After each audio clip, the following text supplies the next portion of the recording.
Order. Before we begin, I wish to make a short statement about the House's sub judice resolution. There are legal proceedings active in relation to the policy of applying VAT to private schools. However, Mr Speaker issued a waiver on the 5th of February to allow reference to these cases now and in future proceedings on the grounds of national importance.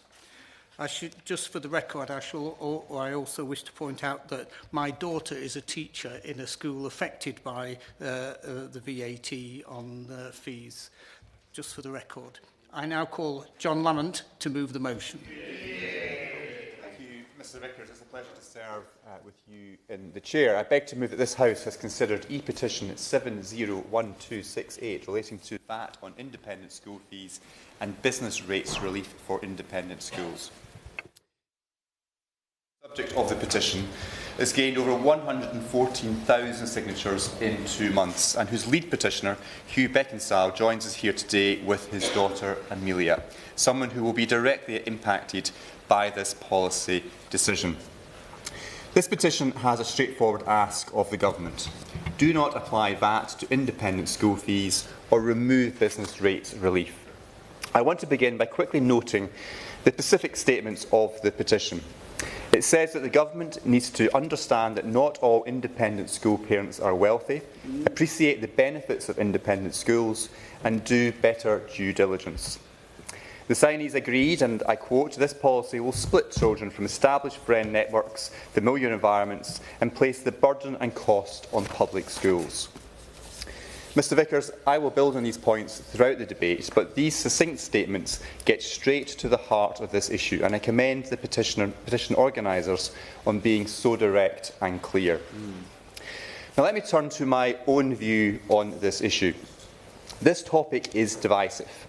Usually that would cause a government to approach it with caution, respect and careful deliberation. But this Labour government has taken the opposite approach. They have been deliberately divisive because their goal here is not to improve education for all or even some young people. This decision was taken for purely political and ideological reasons. It is a direct result of the politics of envy and bitterness that extreme elements of the Labour Party subscribe to and champion. It will do damage to young people directly and indirectly, but the government is not listening or even pretending to listen. In truth, Labour ministers do not care about the negative impact of this policy. They do not consider what may happen as a result of it. As the Independent Schools Council has made clear, independent schools were shocked at the rushed nature of the introduction of this policy. In my discussions with representatives of independent schools, they have said it has not been well thought through. Now, before I move on to look at the negative impact that this policy will have, I want to briefly mention my own constituency in the Scottish Borders. We are lucky to have excellent schools in both the state and independent sector across the Scottish Borders. St Mary's in Melrose is the only independent school located in my constituency. However, many of my constituents send their children to independent schools in Edinburgh, East Lothian and across the border to Longridge Towers near Berwick-upon-Tweed. St Mary's School was founded in 1895 and has been providing an extraordinary educational experience for boys and girls aged between 2 and 13 years old. All of these young people will be directly affected by this policy, so I have received many letters and emails from concerned parents and teachers. As a result of the lack of care when this policy was brought in, Labour have created serious issues which will impact pupils, parents and the public purse. Firstly, this policy will burden parents with huge costs when bills are already high and that when they have already been taxed on the money they earn, they will now be forced to pay tax on it again. As the Independent Schools Council have highlighted, this policy is and I quote, blanket tax that assumes independent schools are a stereotype. It assumes wrongly that all parents who send their children to independent schools are immensely wealthy and can afford to pay more and more. This was also noted by Matthew Dent, Public Affairs and Policy Officer at the Independent Schools Council. He highlighted that this policy treats everyone who sends children to independent schools as wealthy and that it is simply not realistic to raise taxes by 20% with no warning. It's a good point, There are very few other instances where the government would even consider a 20 percentage point tax rise in a single year. The second issue, Mr Vickers, is that Labour has created, is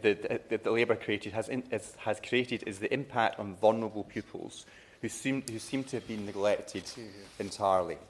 There seems to be no recognition from the government that independent schools do not just cater exclusively for wealthy children, but for young people who may need extra support.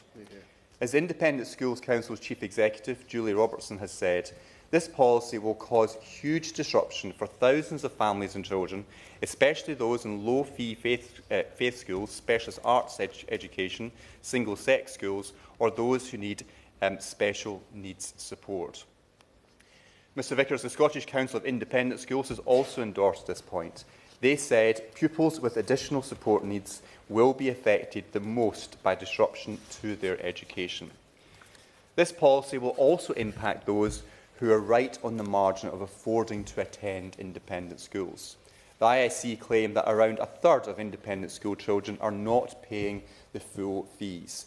They are there because of special needs or academic excellence, not because of how rich their parents are. Yes. In fact, in most cases, money cannot buy you a place at a top independent school. Only merit can. As the SCIS highlighted, children who are in receipt of fee assistance will be the most at risk of being forced out of independent schools. The organisation has stated the finances of those families have, and I quote, already been rigorously means tested and assessed as the limit of what they can afford. Therefore, we know they cannot afford to pay any more. Being forced to move school will be particularly detrimental to children with additional support needs. Now, none of this seems to have been properly or even slightly considered by the government, which charged ahead with this policy at breakneck speed. This Labour government did not sit down to have discussions around the impact the policy will have on vulnerable children. They charged ahead because this is an ideological and political move. It's not meant to help the country. It's intended to appease the left-wing fringe of the Labour Party. Mr Vickers, the third problem I want to highlight is the dreadful consequences on some young people who will be forced to move school. This policy could be devastating for those who will have to start again somewhere new. Students forced to move schools may be ripped out of a friend network. They may be taken out of a stable setup which they are used to. They may be forced, through absolutely no fault of their own, into a very different learning environment. Now, has the government not made any assessment of the emotional and mental health damage that this will cause to our young children, or do they just not care? And to make matters worse, that could happen to them at a critical moment in their education, for instance in an exam year or at a moment when they're about to choose subjects which will influence their later career. How can it possibly be fair to inflict that on young people? What have they done to deserve such upheaval? Why couldn't this policy, if it had to be brought in, have come through a delayed introduction period so parents could at least plan with a bit of warning? It is clear that this is not an attack on wealthy parents, but an attack on vulnerable children. And as I've also already noted, many of these young people will have additional support needs and may not be well suited to a sudden change of environment. It is estimated that in Scotland alone, 6,000 pupils will have their learning disrupted by being forced out of the sector. That's 6,000 young people in Scotland who will suffer for no good reason. It's wrong what this government is inflicting on young people, but they seem to neither listen or care. I'll happily give way. I thank the gentleman for giving way. He's talking with great passion about a subject which is of interest to him and all of us. But I know that in Edinburgh, the gentleman talked about many thousands of children facing displacement. But in Edinburgh, I think the number is somewhere between 50 and 60, which has moved from the private sector into the state sector. And Edinburgh does have one of the largest private sectors in the UK. Where are the other thousands coming from? If I could ask the gentleman that question. Well, I'm grateful for the point the honourable member has made. Of course, he represents a part of Scotland which has one of the highest, if not the highest, proportion of young people going to independent schools. And I know from the conversations I've had, not just with my own constituents, but from the teaching staff within a number of the schools within his own constituency how concerned they are about the number of young people, the number of parents who are now considering taking their children out of that sector because they no longer can afford to pay the fees. And the Honourable Member will know from his discussions, these are not necessarily wealthy parents. I remember speaking to people on the doorstep during the last election, parents who have made really tough choices about how they lead their lives to ensure that they're able to pay the school fees, very often to go to schools in his own constituency, because that is the choice that they have decided to make about how they want their children to be brought up. And I think it's wrong that this government is potentially taking that choice away, or making it much more difficult for families to send children to some of the very, very good schools that he supposedly represents. Now, Mr Vickers, yes, happily. Thank you very much. I thank the honourable member for giving me, as someone who represents certainly a different part of Edinburgh, where we do have 1 in 4 or 5 pupils going to independent schools. I have already received representations from parents who are having to take the children out of schools and concerned about where they can be placed in the city, in a city where the Labour Council has already said that at least 15, possibly 16 schools will be at capacity by the end of the decade without extra pupils. Would he agree with me? Absolutely. I think the honourable lady, the member for Edinburgh West, makes an excellent point. I mean, there are so many young people, particularly in the city that she represents, who are going to the independent sector. It's going to have a much bigger, disproportionate effect to her city and the honourable member's constituency compared to other parts of Scotland and indeed other parts of the United Kingdom. I do have to say it's very disappointing how dismissive the Labour members are to these concerns that are being raised by schools that he supposedly represents. Mr Vickers, the fourth point I want to make is the one that really undermines Labour's stated reasons for going ahead with this policy. There are huge potential costs to state schools that will arise from pupils moving out of independent schools.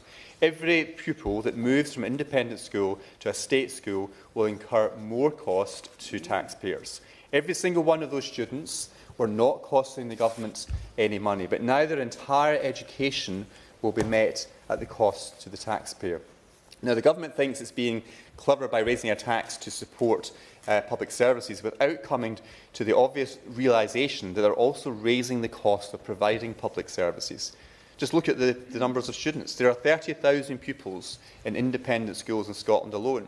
Across the UK, the Independent Schools Council say that their survey data shows that 8,500 children have already left or didn't start at independent schools last September, and another 3,000 are expected to have left in January. The Council has stated that it's nearly 4 times the government's estimate for this year alone.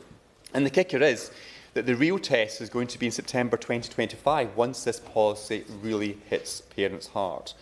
All of those pupils will now have their education delivered by the state, and taxpayers will have to pay for it. Now that I've outlined the great damage this policy could do, let me turn to what the Labour government has said in response and rebut some of the ridiculous claims it has made. The government stated in response to this petition that this policy will raise, and I quote, £1.8 billion a year, helping to deliver the government's commitment for children in state schools. Except that may not be the case, Mr Vickers. It may not raise anywhere near that amount because it is an estimate, not a hard fact. That claim also does not fully take into account the cost to public finances of so many young people joining the state school system all at once. So it's a big claim, but it doesn't really stack up. Let's look at what else Labour have claimed. Yes, I'll happily give way. Thank you, gentleman, for giving way. I think it's important to remember that where there's uncertainty with a number, the revenue could either be slightly lower or slightly higher. We don't know, but nonetheless, there will be revenue. There will be revenue generated from this policy. And when I did speak to the principal of an independent school in my constituency last week, and she did outline some of the challenges that she faces because of this policy. But the challenge we face here is that it will generate revenue. If we end this policy today, and I know we can't, that revenue will have to be found from somewhere else. So that's the gentleman, where should we find that revenue? And perhaps he could start with public services in his constituency we could find that money from. Thank you.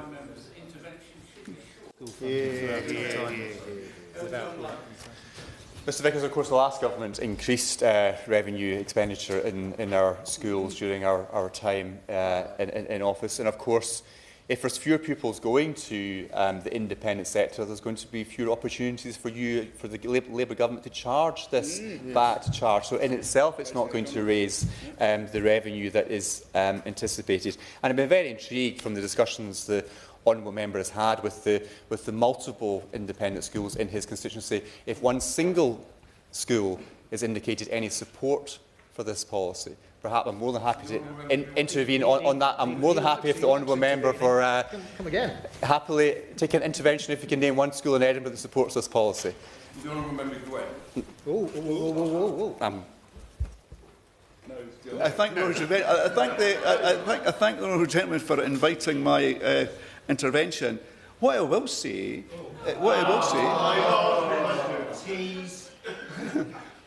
is I think I'm right in saying that more than half of the voters in Edinburgh voted for the policy. So I'll ask the honourable gentleman, does he think they were wrong? Mr Vickers, I'd be amazed if the voters of Edinburgh have endorsed this policy in the way that he suggests. I suggest he goes onto some of the Facebook page groups that are supporting the Edinburgh parents directly affected. Some of his constituents are directly affected by this policy, and put that suggestion into that Facebook group to see how many of them come back and say they support this policy. I suspect very, very few will.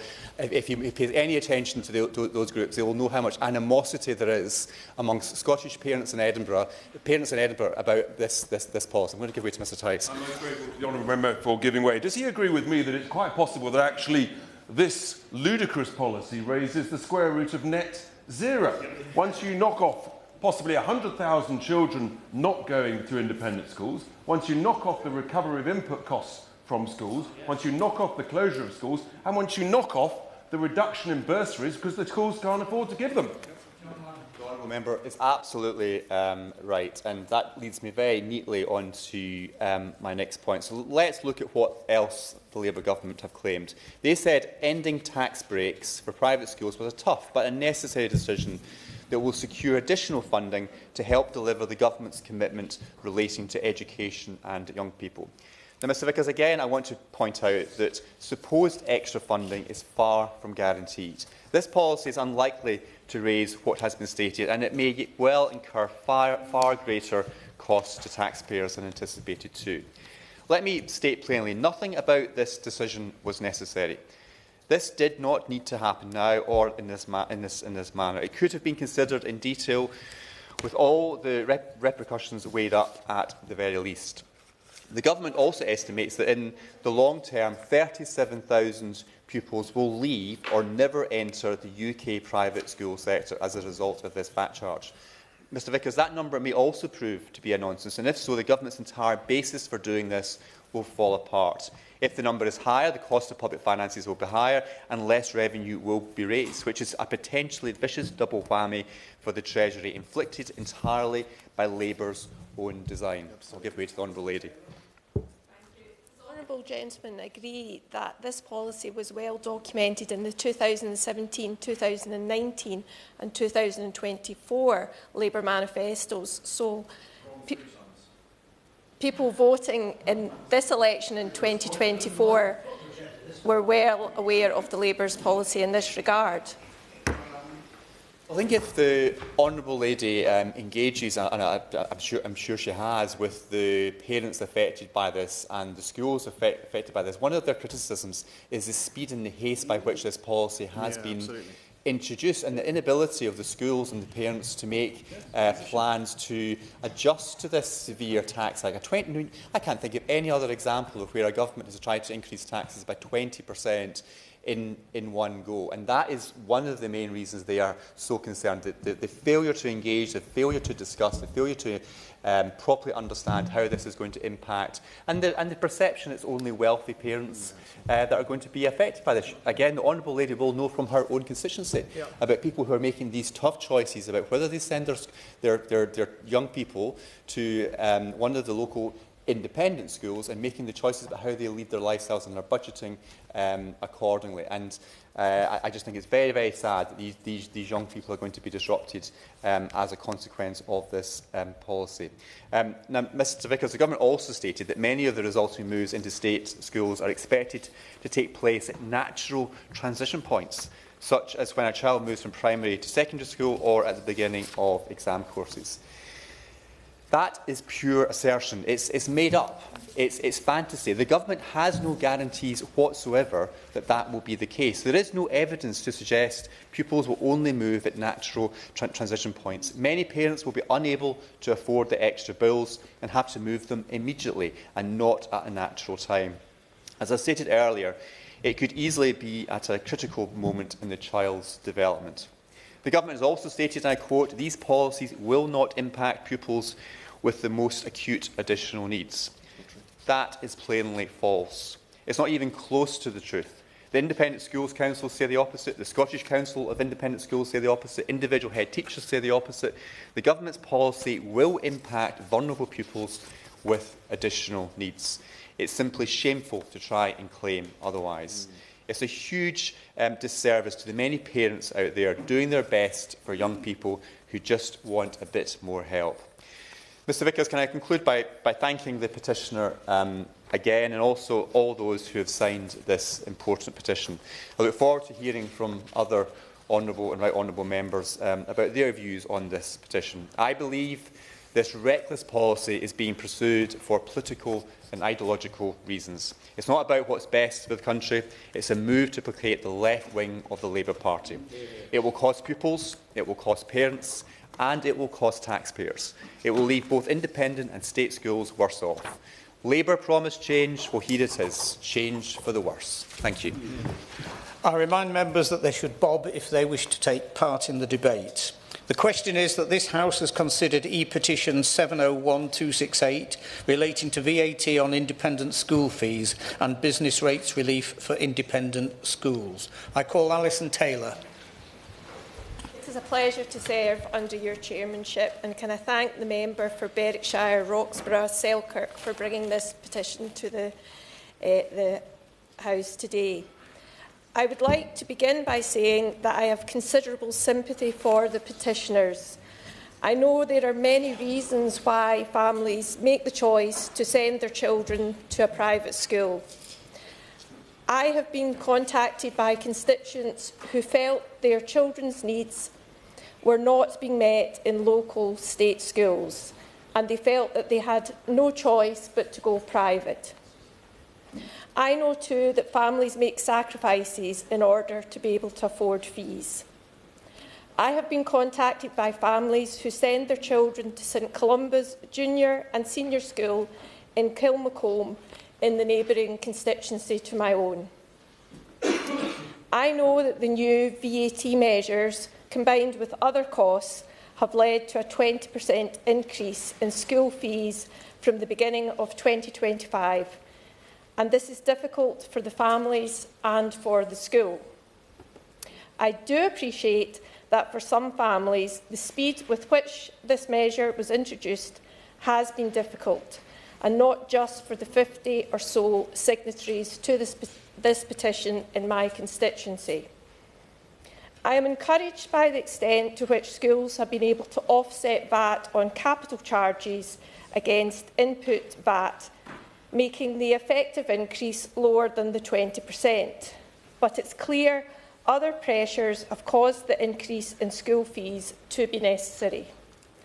I am aware school fees have been increasing year on year in any event, so not all of the increase is down to VAT.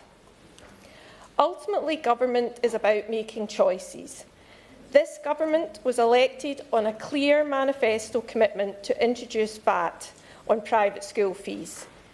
The expressed intention was to use the revenue raised to improve funding for schools in the state sector.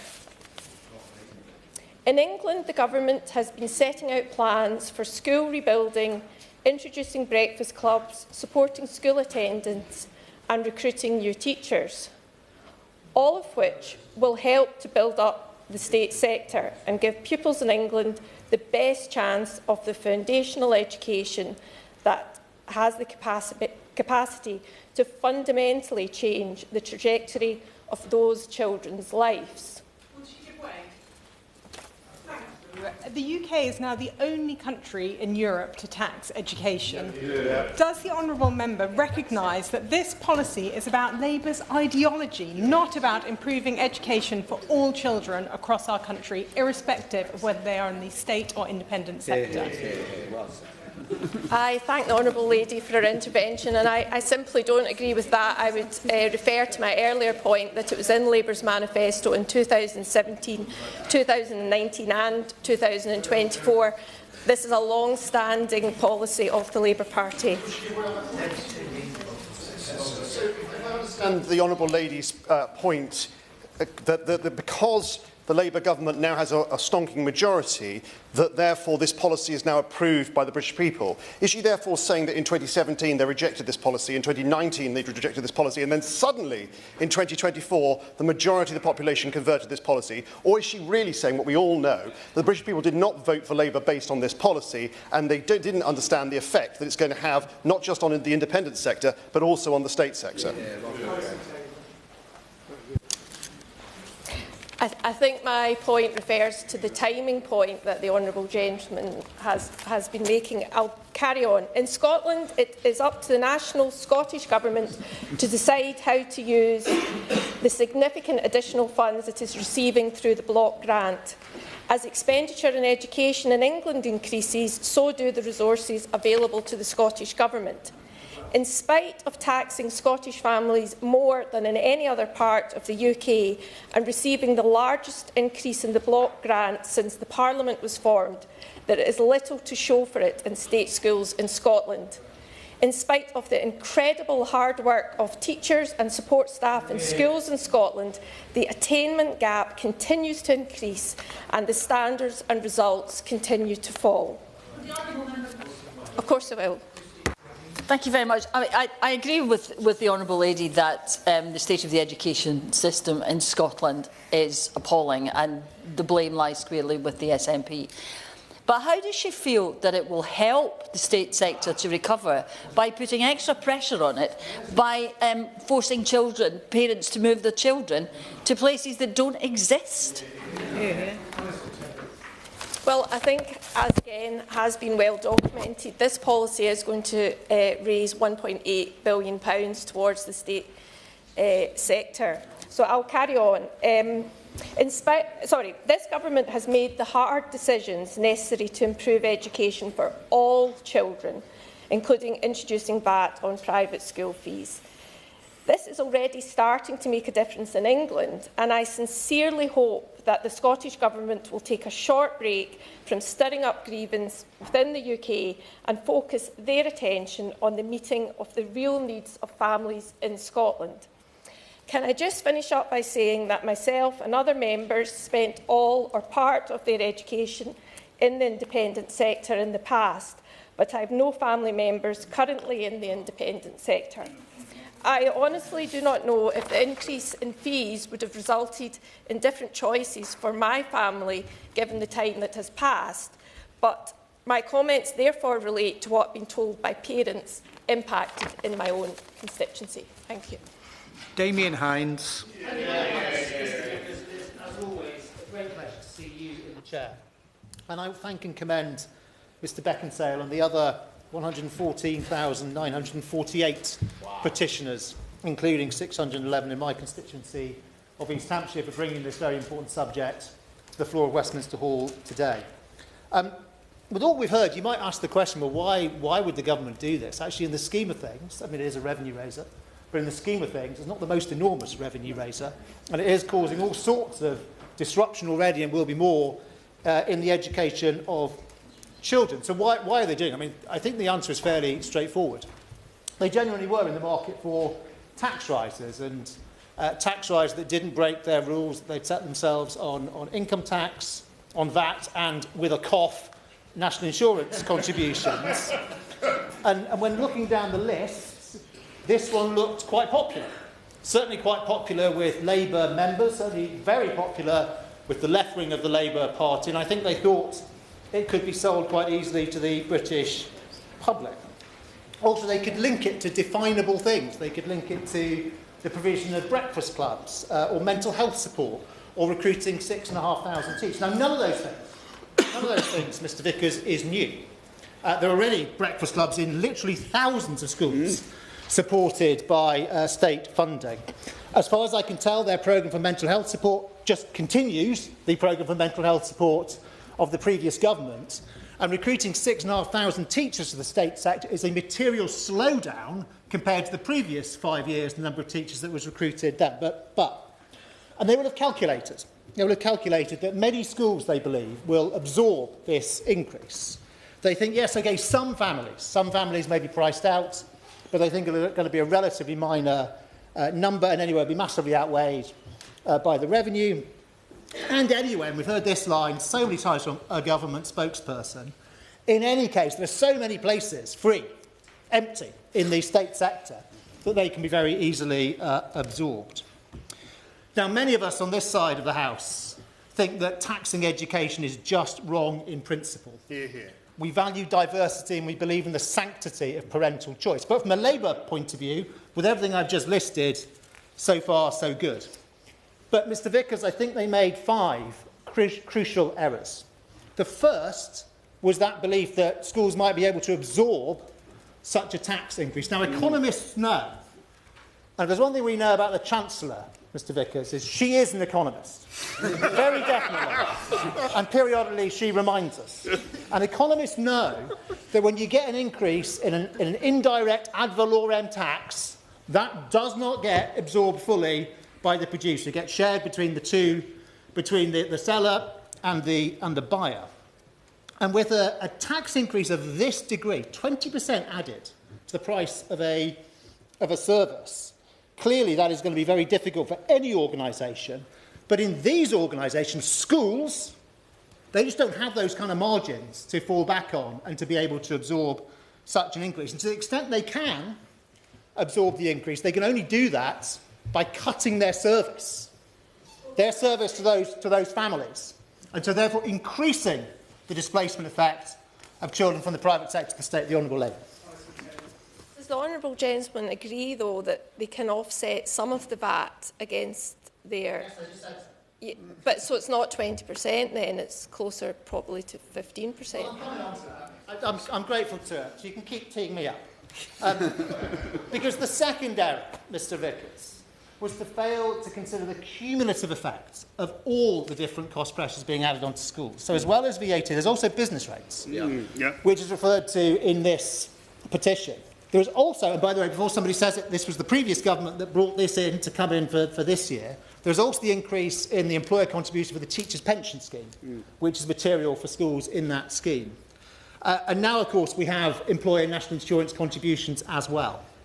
And so she is right. It wouldn't be quite 20%. It might come down to, say, 15%, but then all those other things add cost on again.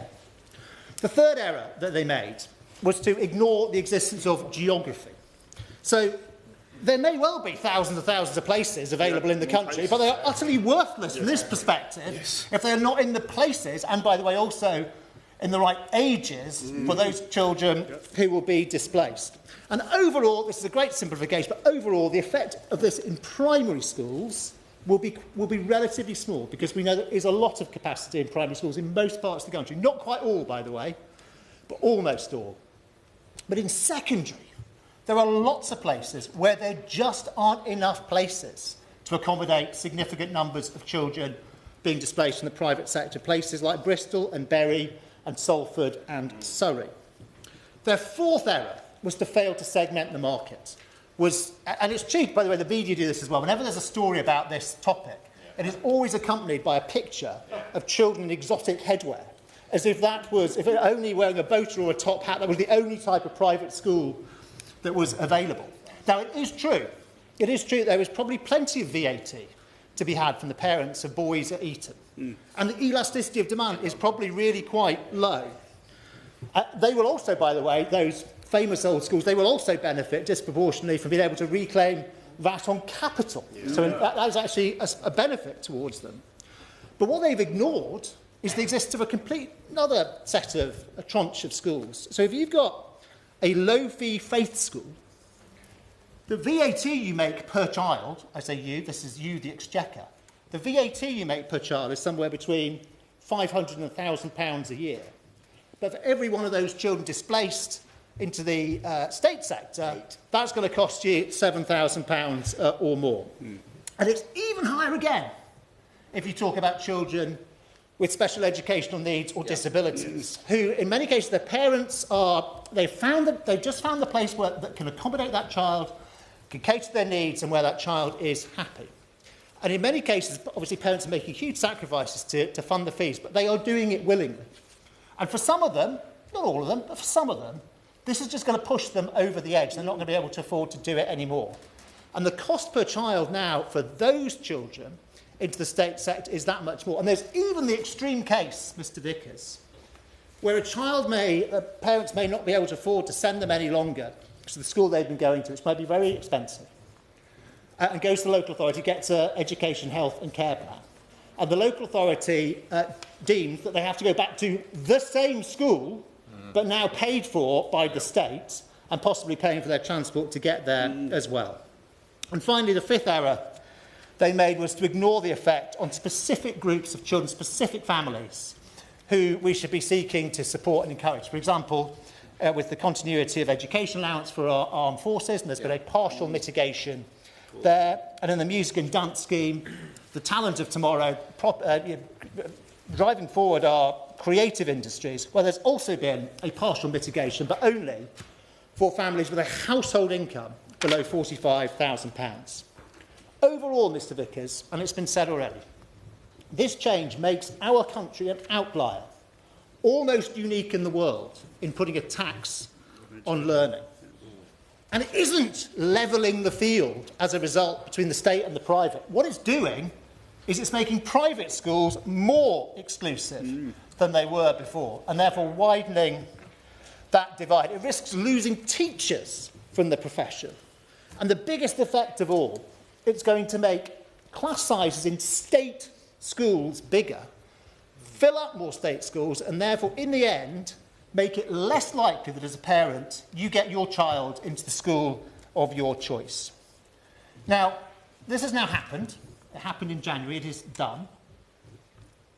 But it's not too late for the Minister to say he will keep an open mind, and to say that after 2 years of this policy being in place, they'll review the effects, they'll look at the revenues, they'll look at the effect on displacement of children, disruption of education, they'll look at the number of extra education, health and care plans.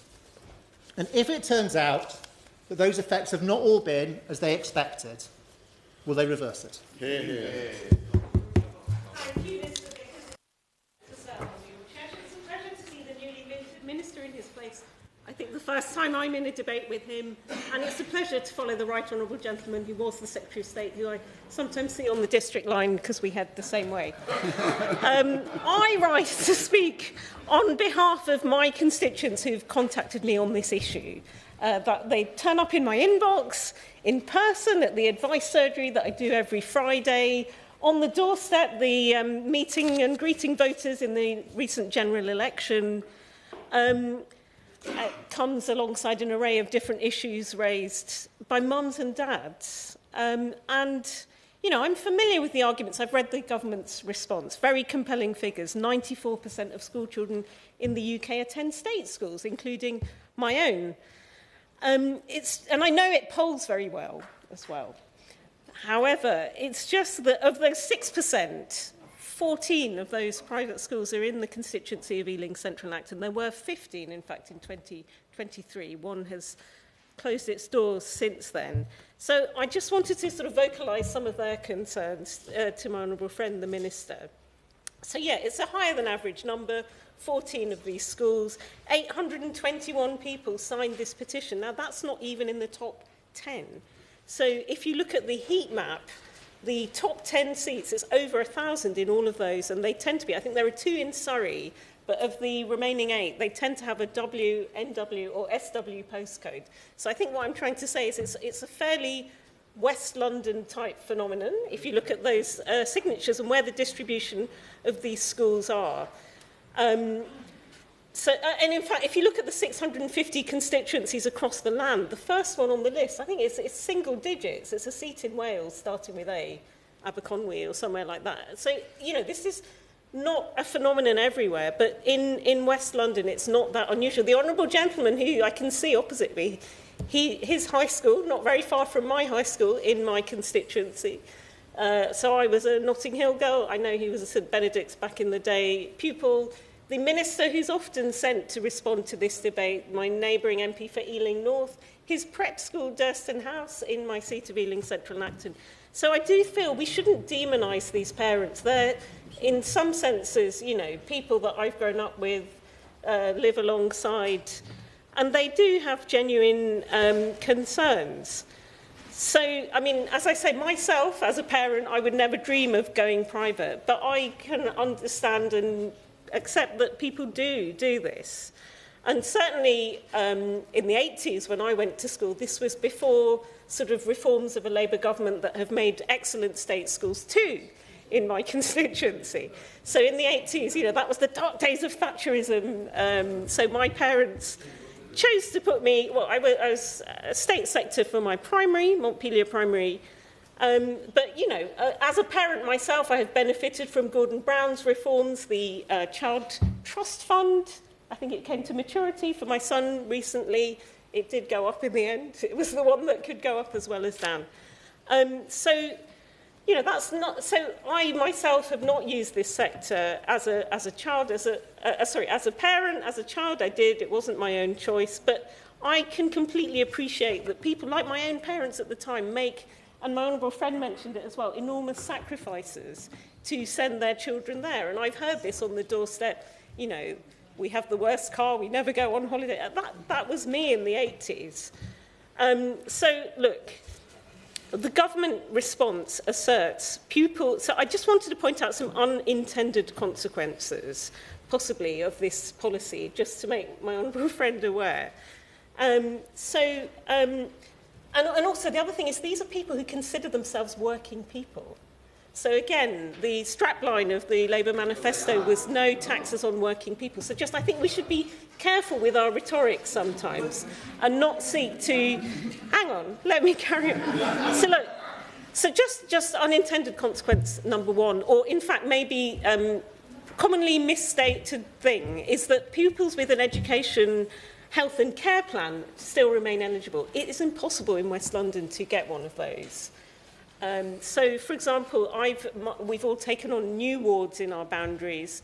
So I don't only represent Ealing Borough now, I have a bit of Hammersmith and Fulham. So a head from one of my primary schools there was saying they have a large percentage of SEND, special educational needs, pupils there. And the thing is, the wards I've inherited are sort of north of the borough of Shepherd's Bush way.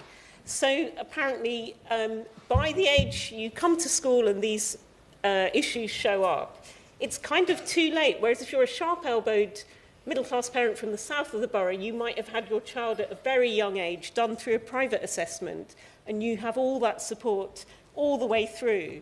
But by school age, there is a waiting list of many years to get the assessment, and then, it's a potluck. So again, maybe that's because a lot of these smaller... The problem is that the word private school implies a whole load of things. They're not all Eton. And some of the comms around this, I think, hasn't been done very sensitively. So I know offence was taken at something about they've all got AstroTurf pitches and swimming pools and embossed stationery, something like that. That did not go down well with my parents and heads. So they're not all like that. So you get your smaller SEND school, you get your smaller faith school. Those kind of people do not, they're not all Eton, is what I'm trying to say. And I think some of these comms are based on a caricature. So let's be careful about what we do here. One parent, Matthew, forwarded me a missive from the private school his boys are at. And it says, for music lessons with peripatetic employed by the school teachers, VAT will need to be applied at the 20% rate. And this constituent says, traditionally, the tax system's been a way of discouraging people from picking up bad habits like smoking and drinking, not from picking up a trombone. So it seems like people are capitalising on this, and then other bad things are coming in through the back door. And he also says, because I've been replying back, trying to sound sympathetic to these parents, you referred to a consultation on the VAT proposals. Like most government consultations, what was passed didn't seem in any significant way different to what was proposed. So, I mean, maybe that's a lesson in life for all of us. If you put something out for consultation, make it look like you listened or something, because he's saying it came exactly the same back. And it's been raised by the right honourable gentleman opposite that actually these elitist private schools, Eton, they've actually done quite well out of this because they can cash in on windfalls from these new VAT rules requiring independent schools. They can claim back from capital projects, buildings, land acquisition over the last 10 years. So all this VAT on costs, it's 20% now, is recoverable when factoring in non-business uses. So basically, this policy will hand schools like Eton money back from Treasury coffers. I mean, surely there's a loophole there, an unintended consequence or something that needs addressing by my honourable friend. And, you know, there are long lists of kind of things. I think the Times says Eton spent more than 20 million on a sports centre in 2023. Winchester College, I think our former Prime Minister went there. Their accounts say, can I just finish my sentence? Because I'm getting into my stride and then I will tell you. From the same year, says that they spent, Winchester, 15 million on capital expenditure. Radley College in Oxfordshire has got a 20-acre solar farm on its 40-acre woodland. Charterhouse in Surrey, 2 boarding houses built in 2021. They're developing a theatre and lecture theatre. So again, costs can come back for the big boys, but not from the little ones. Yeah, I will give way. I thank the honourable lady for giving way. As the MP for Windsor, Eton is in my constituency. And whilst I appreciate, as she says, that all the private schools are not Eton, I would point out in their defence that sports centre she used is used by local schools, it's used by community groups, and they do an awful lot in my community. So I accept the point she makes that Eton are not the schools we necessarily want to focus on in this debate, but some of these points I would suggest are a little bit unfair. I'm interested to learn. I've not finished giving way to the first point. Can we do this sequentially? Let's do it sequentially. I can respond to him first and then I'll take you. Is that all right, Mr. Vickers? Yeah. OK. I mean, it's interesting to learn that, but they still are going to be quids in after this. I think that was my point. Yes, sorry. Will you give it up with all this stuff about Eton? I speak as a mother of 2 old Etonians. I was a single parent. I worked 3 jobs when Mr. Hines said there's more money from the Etonian parents. There certainly aren't, not from this one. Eton hands out 100 boys plus a year, completely free fees. They don't even have to pay for their pencils. And when it comes to things like Dorney Lake and the Sports Centre, they hand that back 1,000 times to their local communities across the country. Give it up. Right, I don't know how parliamentary language that is, but I mean, I'm not going to join in the praise of Eton particularly, because I do think maybe she was an atypical parent. I imagine some of the parents there would be able to bear 20%, and a school that's clever with its accounts, it may just be a rounding error, these kind of things. But I'm talking about your smaller school that doesn't apply. And look, my last example I wanted to give is... Well, actually, yes. It's interesting to see the gentleman from Reform there, because I had a massively Remain constituency. 72% of my electorate voted Remain. So it just seems a bit sort of perverse for them that it's leaving the EU that has made this possible. It's a Brexit benefit. So if only we'd never left the EU, this would never be happening. Usually, education is not a taxable luxury good. And there is a fear that if this happens now, what could it be next? Nurseries? Universities? I came from that sector. I used to work there before. So, I mean, it is a slight worry that, you know, this is a loophole because it contradicts the EU VAT directive. So no VAT on any form of education. And the example is Greece. The 2015 Syriza left-wing government wanted VAT at 23%. They had to abandon it for a slew of different reasons. It was contrary to the EU VAT directive. So, yes, university tuition is rated 0.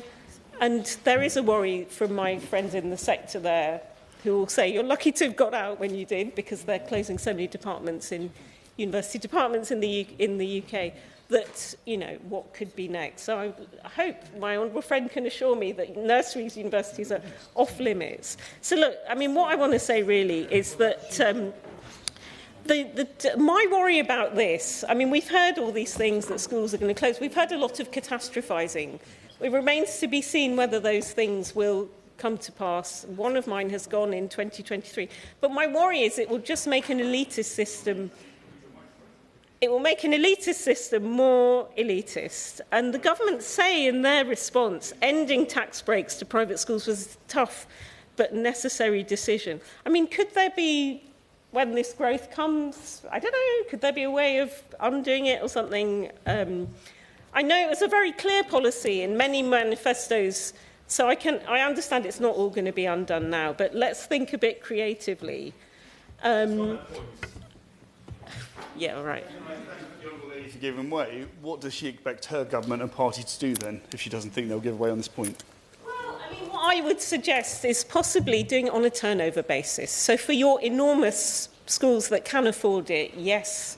But then for the smaller ones who have been caught in this trap, no. That's what I would suggest. Do it in a slightly different way. And there is an argument also for looking into grammar schools. They're a sort of legacy of many years ago. They don't have them in my area, but I was the Labour candidate in Chesham and Amersham in 2005, and I remember this used to come up as a hustings issue there. And the argument I was always given by the Labour Party in those days was parental choice. We respect parental choice. So, you know, I think these grammar schools, which, again, at times the party opposite has flirted with bringing back more of them, they're even more elitist in a way because they're taking state funds with private school-type facilities. Yes, Dr. Challoner's grammar school in Chesham, where was it? Amersham, whichever. You know, it was way, compared to the school I went to, I felt very small when I went there. So again, maybe something could be done about that, because that's a, you know, inegalitarian system. But anyway, look, just what I want to do is to vocalise some of the concerns from my electorate and just remind everyone that it's not great to always operate on the basis of one size fits all, when in this case it is far from the truth. Very much, Mr. Chairman. It's a pleasure to serve with you as chair and to follow the honourable member. I feel today as if the speakers so far have all been talking about me, because they've been talking about those parents who sent their children to independent schools and who are not rich. I no longer have a declarable interest, but my daughter did go to an independent school. We weren't wealthy. It wasn't easy. It was our choice. It's one we never regretted, but it is one that we often struggled to finance. So I know that there are thousands of parents across the country at the moment, many in my own constituency in Edinburgh West, who are faced with an even bigger challenge because of this change. Now, my daughter went to an independent school in the west of Scotland, and it's a school which was originally the town school. If you come from Glasgow, you'll know which one I mean. But it was originally the town school, and it had a tradition of bursaries being awarded every year, a large number of bursaries. And a lot of the children who were at her school now and who are doing well would not have got that place. A lot of them had challenges that they faced, and the school helped them. So I think when we are talking about this, we need to remember that we're not talking about the Eatons and the Harrows and the big schools. We're talking about a lot of independent schools which provide a service very often in communities. And it's a choice made by parents who are not always rich. And Edinburgh, my city of Edinburgh, is probably, well, in fact, it is one of the areas in this country where we have the highest proportion of children educated in independent schools. It's 1 in 4 in Edinburgh. And I think that's reflected in the figures in the petition here today, because my constituency of Edinburgh West, there were 740 signatures on this petition. That's higher than any other that I remember in my almost 8 years in this place from my constituency. It's reflected in my mailbox, and it's reflected in the concern expressed to me regularly by parents in Edinburgh, and not just from the independent sector. A lot of them have their children in the state sector. There are people who come to me on a regular basis. I have parents every week who cannot get a place for their child in the local state school because they are close to capacity. And that is a problem which will only be worse if many of those 1 in 4 children are forced into the state sector because their parents can no longer afford the choice that they made because of the choice that this government has made. Certainly, yes. Like we're both girls that were in those schools. Her daughter she talked about. Would she accept that often it's parents who want their daughters to have an all-girls education, and there are figures from the girls SGA, I think it's called, and in fact that's the one. And there is also the head of Dame Allen's Girls' School, that say that actually girls thrive better in all subjects, in all girls' environments. Things like physics and maths, they choose more when there aren't boys around mucking about. Thank you very much. I would accept that point. I absolutely agree. I also, it reminds me of the point that a lot of parents whose children are in independent schools are there because they were struggling in the state sector, and they moved them into the independent sector, and there they are thriving. And rightly or wrongly, that was their choice that we would be taking away from them because of these fees, or at least the Labour government would. I find it difficult to understand a Labour government that would support the principle of taxing education, as well as the practical issues with this policy. They're taxing education. Now, that surely is not something that they would support. And introducing it halfway through the school year has caused issues for many parents who suddenly find that all the budgeting that they had done is out of the window because they have an increase in school fees. They may have more than one child at that school that they simply can no longer afford. And that, as I say, is why so many people are writing to me every week and saying they're having to think about what they do about their child's education and where are they going to find the place. Yes, certainly. Thank you, and I thank her for giving way. I do find it really interesting when Conservative and Lib Dem colleagues are talking about how wrong it is to place VAT on school fees, but they thought nothing about introducing university fees, which is a huge cost for educating people, particularly people from poor backgrounds. Yeah. but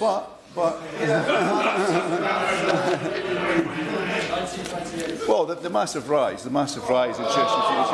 Yeah. Come on. You know exactly what I was talking about. Can I speak, please? But so nobody here is questioning the motives of parents who.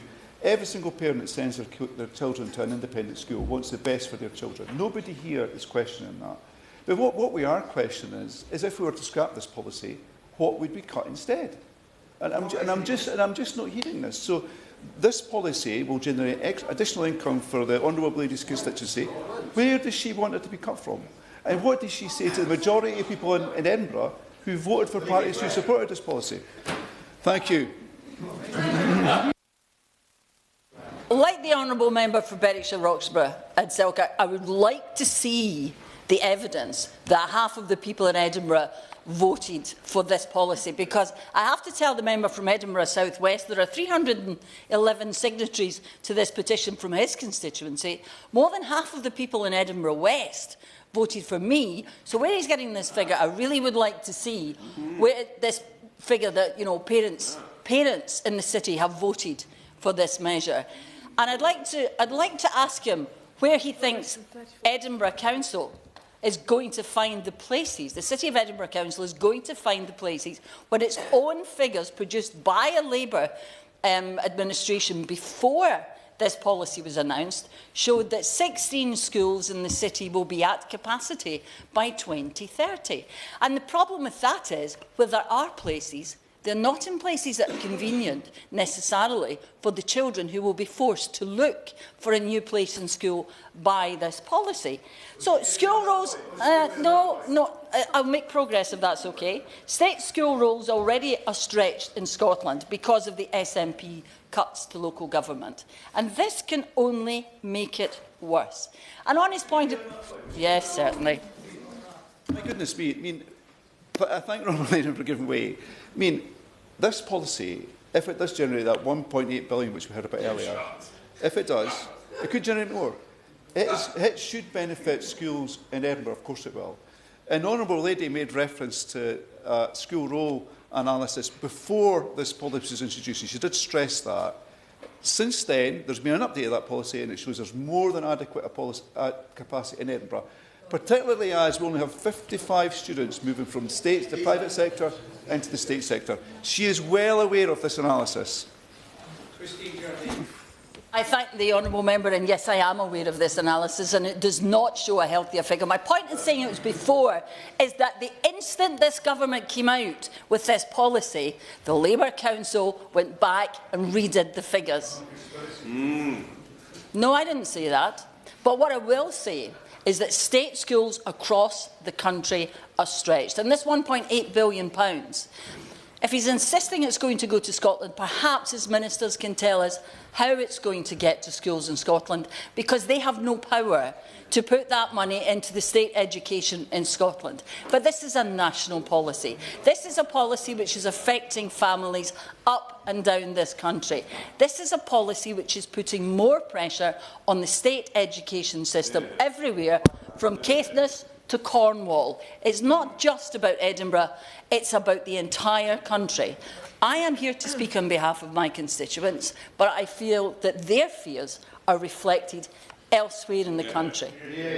And I think perhaps if they could tell us, this Labour government, how they are going to make that money effective in protecting state education, how they're going to get the money into schools like the ones in my constituency, then we might listen. But the problem is that all they say is find a different way of making the cuts. Well, we did put forward different ways of raising money.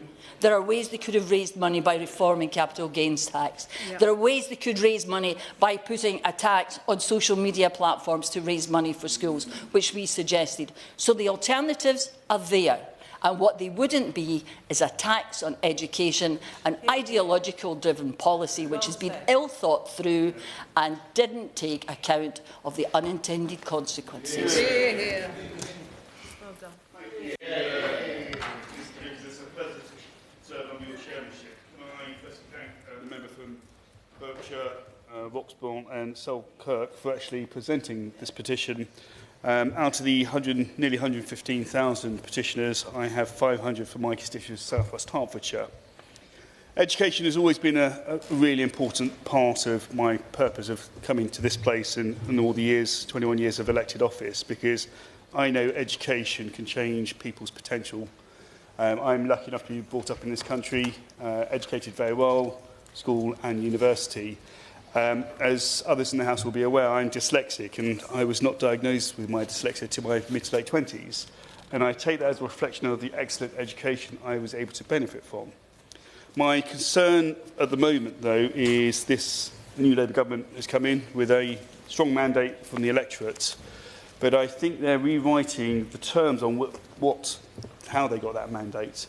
While there is comments about previous manifestos talking about reform of the independent school sector, I would argue that given the turnout figures, it was probably a fault of my own party rather than to the credit of the Labour Party that the Labour Party has the 411 MPs that they have to date.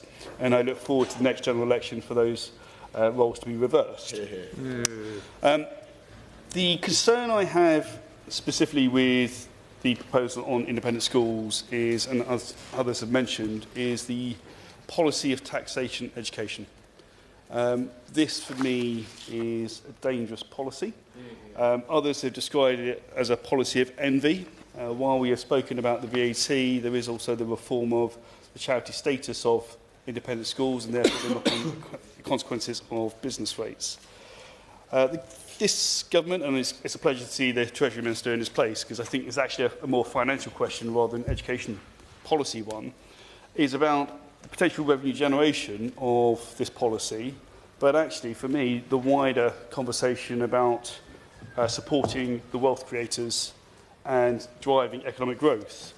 And like with any business plan, there are assumptions made, and the 1.8 billion being proposed on revenue, I would argue, is probably a bit ambitious.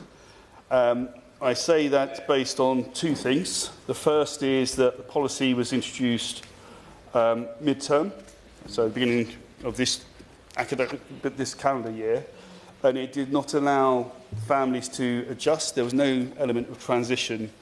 And when I speak to parents who have the benefit of sending their children to independent schools, they are feeling very aggrieved because, in their view, they're paying twice.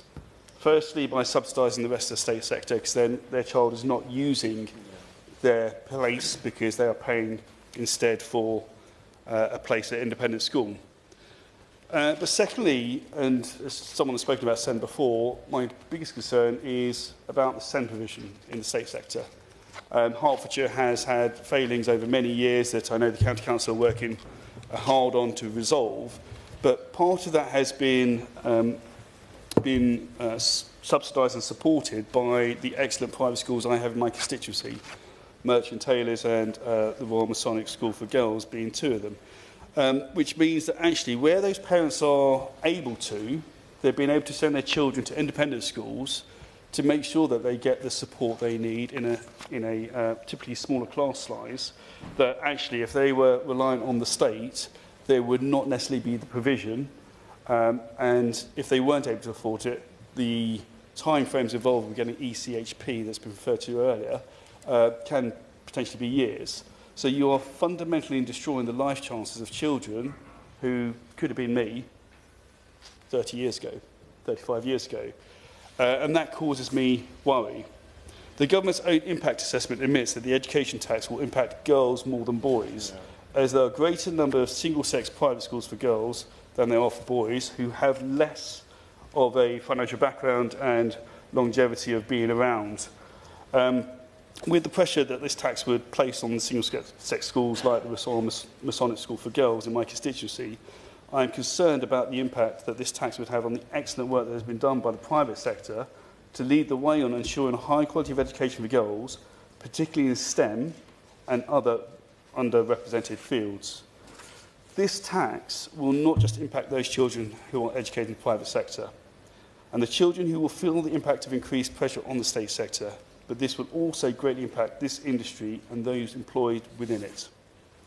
With over 100 independent schools allegedly expected to close over the next 3 years as a direct result of this tax, many who work in this sector are facing unemployment, with the risk of highly skilled teachers leaving the profession or the country as a key consideration.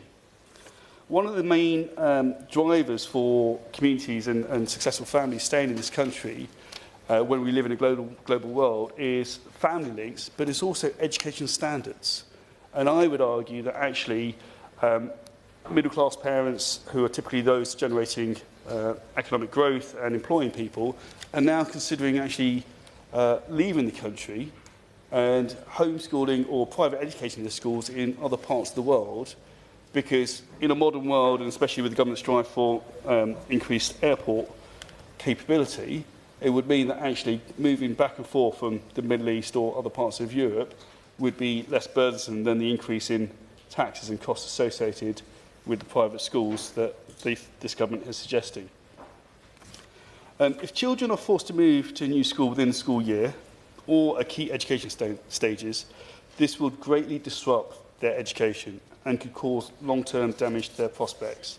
These are the same children that not many years ago were directly impacted by the pandemic, and a lot of the harms associated with that I don't think we've seen yet coming through. So my concern at the moment is not just about financial, but also the education outcomes and actually the life chances of those children if we're forcing them to be disruptive during an academic year based on what I would argue is financials that may not stack up to the ambition that the Treasury wishes it to.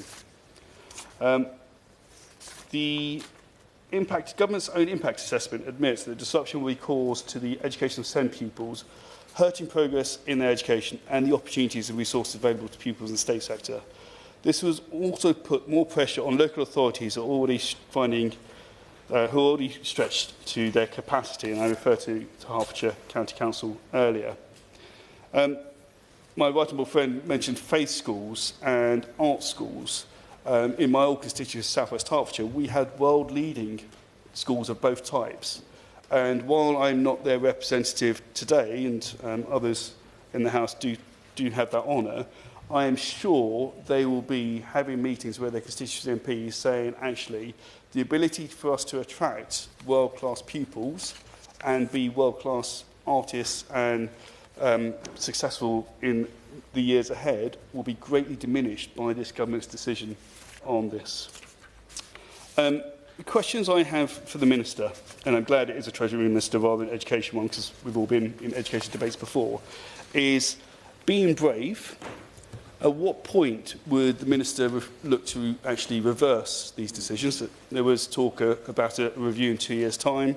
I would actually go a bit further and ask for a sunset clause on this policy, because one of the greatest attractions of our great country has been its education standards, and I applaud my right honourable friend for the great work he did over many, many years, which means that actually for us to remain a global leader, both in the economy and education, we need to give pupils the best opportunities possible, but also need to attract the best educators in the world. And historically, we've done that with pay scales. I think one of the things my party has suggested is that, given some of this government's policies, teachers may end up taking a pay cut. So I'd be interested to see what the Minister says on those points. Thank you. Yeah. Well done. Thank you. Nice. Thank you, Mr. Biggs. It's a pleasure to serve under your chairmanship, and I congratulate the honourable member for securing this debate on the back of the petitioners. How many of us, Chair, were elected to this great place to damage the prospects of our children? I would hope the answer to that is none. But that is the absolute direct consequence of this ludicrous policy to tax education. I think the only country in the developed world to do so. The unintended consequences are truly shocking. Within a fortnight of this policy coming into force at the beginning of this year, some 4 schools announced they were closing this summer. Over 1,000 children immediately plunged into uncertainty about where they were going to school, who were going to be their friends, the anxiety that put on them as children, let alone their parents, shames everybody in this government. Tens of thousands of pupils will end up leaving the independent sector, and it's independent, not private, because most independent schools are charities reinvesting their surpluses. Tens of thousands will leave the sector. I will give way to the honourable gentleman. I thank him for giving way. As others have said, I do have independent schools in my constituency, and the challenges they face with this policy are very real. But what makes it difficult to talk about those challenges are numbers, people saying tens of thousands of students are going to move from the independent sector to the state sector. I don't think anybody really thinks that's going to happen. And I think those kind of numbers make it really difficult to have a serious debate about this issue. So does he agree that talking about tens of thousands of students is perhaps at the upper end of estimations in this field? I'm grateful because he has reminded me to declare a historic interest. Not only did I have children in independent schools, but I was the chairman of the Finance and General Purposes Committee for a significant independent school. Over the last 6 or 7 years, I finished just before the election, and I saw, even when this policy was announced as a prospect, an immediate drop-off in applications for places to go to that school. So I can confirm, with absolute experience, that tens and tens of thousands will leave the sector, if not 100,000. And amongst the damage to children, surely the least of all children we want to damage the prospect for are those with special education needs. And yet that is actually where the independent sector excels so much. And let me just give you a small example. In the county of Lincolnshire, I get a letter from a constituent who can no longer afford to send 2 children, both with special education needs, to the independent school, so they're going to have to go into the state sector, where there is a capacity crisis that we keep hearing about in the Commons, and because of the travel distance, she can't provide the travel, and so the local authority, the county council, has to provide the travel. Just for those 2 children alone, the annual cost in taxes is £20,000 per child. This is absolute insanity, I would respectfully suggest, Madam Chair. It's lovely to see you. So we have damage to children, the worst of all worlds. And then we look at the prospects for people. We hear children in the state sector, and we hear that this is going to pay for 6,500 teachers. That's about one teacher in every 4 or 5 schools. 3, I think, in the secondary sector. Is that seriously? When you look at the extra children that are going to go into the state sector, the tens and tens of thousands, what will actually happen is there's more pressure on the existing class sizes, on the existing teachers, who will therefore be able to dedicate less time per child in their existing school. So actually, the prospects for children are damaged not just across the independent sector, but across the whole of the state sector as well, in this deeply, deeply misguided policy. And I touched earlier on the issue of the cost. When this was announced, it was going to raise £1.5 billion, and suddenly it's £1.8 billion. I would suggest to you it'll raise the square root of net 0. The reality is that schools will be recovering input costs, including on capital schemes. The reality is schools will be losing children into the state sector. The reality is that actually bursaries will have to be slashed. We've heard about some schools giving hundreds of free places. All of these will put extra costs onto the state sector, the state schools, as well as the pressures on the county councils, on the taxi budgets, which is ludicrous. So, from an educational quality point of view, it makes no sense. From a cost point of view, it makes no sense. When actually, there was an opportunity for this government to say, actually, you in the independent sector, you're doing some things really well, in particular with regard to special educational needs.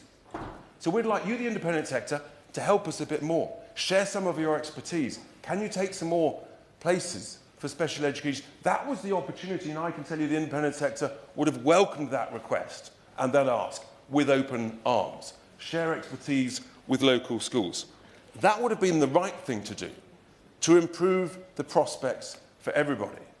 The other right thing to do, in order to improve the prospects for everybody, was to adopt the Reform UK policy in the general election, which would say, if you can afford to pay a bit more, we'd like to encourage you to take your children out of the state sector into the independent sector, so you relieve the pressure on class sizes by granting tax relief at basic rate for those who send to independent schools. That would have then improved the prospects for everybody. Those are the opportunities. But instead, what we've seen is deep ideological socialism. That's what we've actually seen, with no evidence whatsoever that this will make any difference. And it is discriminatory, because if it was logical, then actually you'd be applying VAT on university fees, because, of course, universities are elitist. 3 or 4 in 10 youngsters go to university, so surely the same policy should be applied to universities. I would like the Minister, when he replies, just to confirm that when the legal cases go possibly all the way up to the European Court of Human Rights, that some people love and some of us don't, if the ruling from the European Court of Human Rights is that actually this policy is unlawful, then the Minister can confirm that they will agree with that policy and apply it. Because actually, this policy has no logic whatsoever. It's a tragedy for all of us. But most importantly, it's an absolute tragedy for children. Yeah. Thank you very much. It's a pleasure to speak under your chairmanship today. My constituency of Surrey Heath is home to many outstanding state schools and academies, and to 6 small, extraordinary, highly performing independent schools.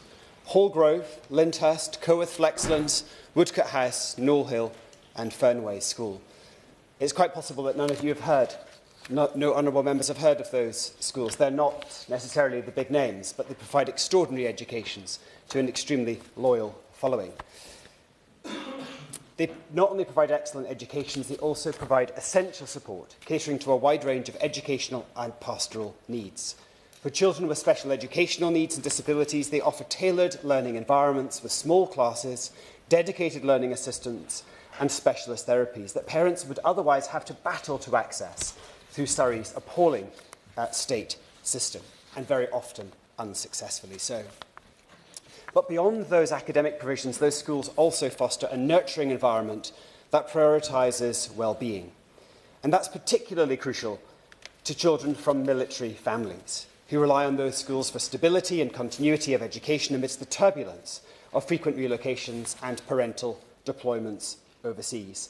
For those children, the stability offered by the independent sector, particularly independent boarding schools, helps to ease the disruption of constant change, providing a reliable support system that nurtures mental health and lifts academic achievement. By offering structure, stability, familiarity, these schools play a crucial role in helping military children thrive. Back in October, I stood in this chamber to highlight the damaging impact that VAT rises would have on the independent schools, particularly to service families. The government has, I'm pleased to say, subsequently committed to increasing funding for the continuity of education allowance to offset rising private school fees. Now, that undoubtedly is welcome, and yet that adjustment doesn't adequately cover the full costs of the VAT increase.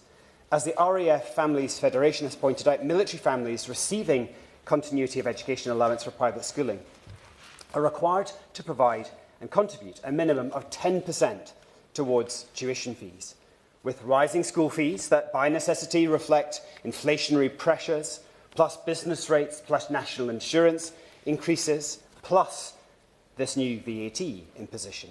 That 10% minimum contribution is growing significantly in real terms for hard-working, committed service families. Now, as a country, we ask our military families to make extraordinary sacrifices on our behalf. With the rapidly shifting geopolitical landscape, it looks as though we'll need to lean on those families even more into the future. And arguably nowhere is that more evident, more apparent than in my constituency of Surrey Heath. The presence of Sandhurst Military Academy and the Army Training Centre at Pirbright means that my constituency plays a vital role in supporting and accommodating service families. The 6 independent schools within Surrey Heath and many others beyond are essential pillars of support for those families whose lives are often marked by uncertainty in the service of the state. So can I ask the Minister to look again at the continuity of education allowance and to ensure that it keeps up with rising school fees, while making sure that service families aren't financially penalised for the continued commitment to the defence of the United Kingdom? Gregory Stafford. Thank you very much, Mrs Lilbuck, and it's a pleasure to serve under your chairmanship today. And I also want to congratulate my honourable friend for Berwickshire, Roxburgh and Selkirk for leading today's debate. I must declare an interest as the father of children who attend an independent school currently. Mrs Lilbuck, it's not a pleasure, I'm afraid, to speak today about this vicious, vindictive and ultimately financially valueless policy that Labour government has brought in. As has previously been said, no other country, no serious other country in the world taxes education. And the sort of schools that are being taxed are faith schools, arts, drama, music schools, single-sex schools, the armed forces schools or armed forces parents who send their children to independent schools. And just as a side note, I was speaking to a member of our armed forces last week, and they said to me that their view, this implication was a breach of the military covenants, in their opinion. And this is not a tax break, as I know other ministers on that side of the House have mentioned.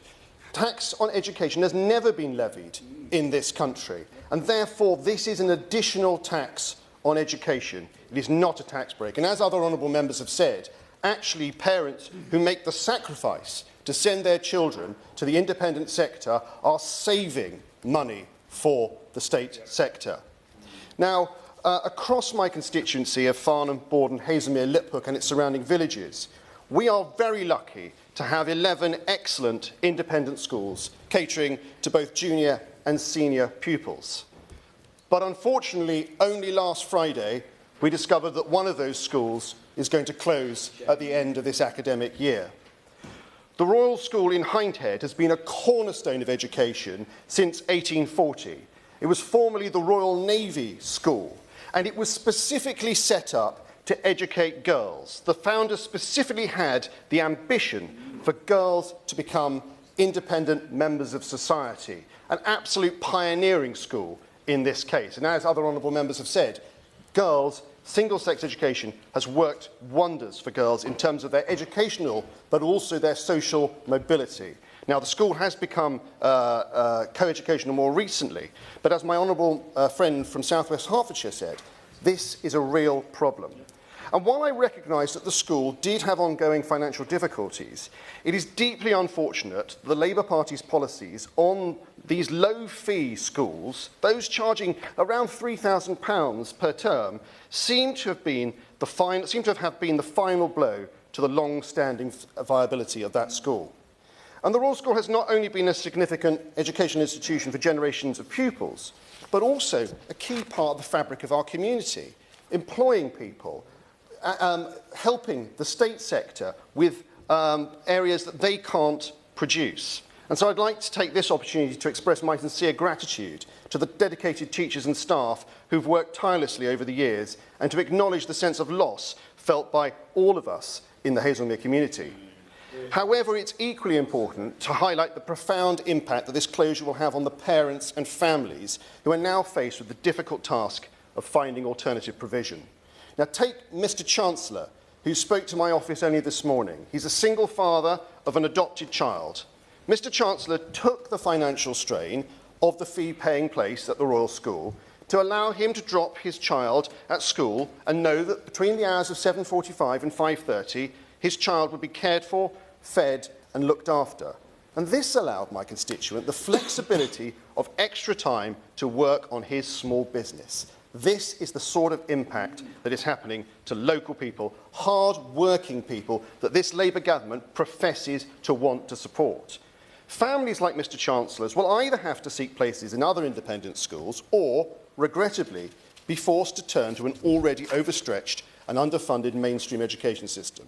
And while Mr. Chancellor has commended the work of Surrey County Council and Mish's team, who were also, to be frank, left in the dark about the school's closure, there is clear anxiety for parents whose children's fate is currently unclear. And state schools across Farnham, Borden, Haslemere and Liphook are already bursting at the seams. I'd like to point out to the members here that the fees charged by the independent schools are often only a quarter or even perhaps a half of the cost of state school provision per pupil, meaning for decades independent schools have taken huge strains from the state system in educating a percentage of our nursery to young person pupils. Now, last October, following a meeting I organised with the Shadow Chancellor and my right honourable friend, the member for East Hampshire, in my constituency, I wrote to the Department and to the Treasury. In the then Exchequer Secretary's reply, he emphasised that this policy was supposedly forecast to raise around £1.8 billion. But realistically, even if that were true, and I think we dispute that heavily on this side, that's a mere drop in the ocean for government spending, particularly when research from the Taxpayers Alliance has reported that this policy comes at a net loss for the Treasury, as state spending has been forced to stretch per capita to facilitate 35,000 pupils expected to be educated now within the mainstream schooling system. Now, last week, Surrey County Council admitted to me that it does not have enough state school places to accommodate children transferring to state schools. When will this government understand that these policies are crippling local authorities who are trying immensely hard to cope with the volume of displaced children? And it's not just the fact there aren't enough places in the state sector. My right honourable friend for East Hampshire will know all too well that Alton Convent School in his constituency closed last year. And during the general election campaign, I knocked on the door of a gentleman whose children had just got a place at that school, only to find that now they wouldn't have that place. But they could not get a place in the local state school because he had not sent his children to the local junior feeder schools. So he would not have been able to get a place, even if there had been a place at the local school. But, Mrs. Lill-Buck, in my constituency, no group has been more profoundly affected by the government's damaging policies towards independent schools than the parents and families of children with special educational needs and disabilities. The closure of the Royal School and the narrowing of education options available only serves to exacerbate the already significant challenges faced by these families. Across my constituency, we are fortunate to have 3 special schools: Undershaw, Pathways, Moore House. And since my election, I've met with multiple head teachers, including Jonathan Hetherington, the head teacher at Moore House, a renowned SEND school for boys in Frensham. And only this morning, I attended a meeting with 25 parents from the last Wednesday SEND support group in Farnham. They were charitable enough, because Wednesdays is not great for us as members of Parliament, to change their name to the first Monday just for me this week.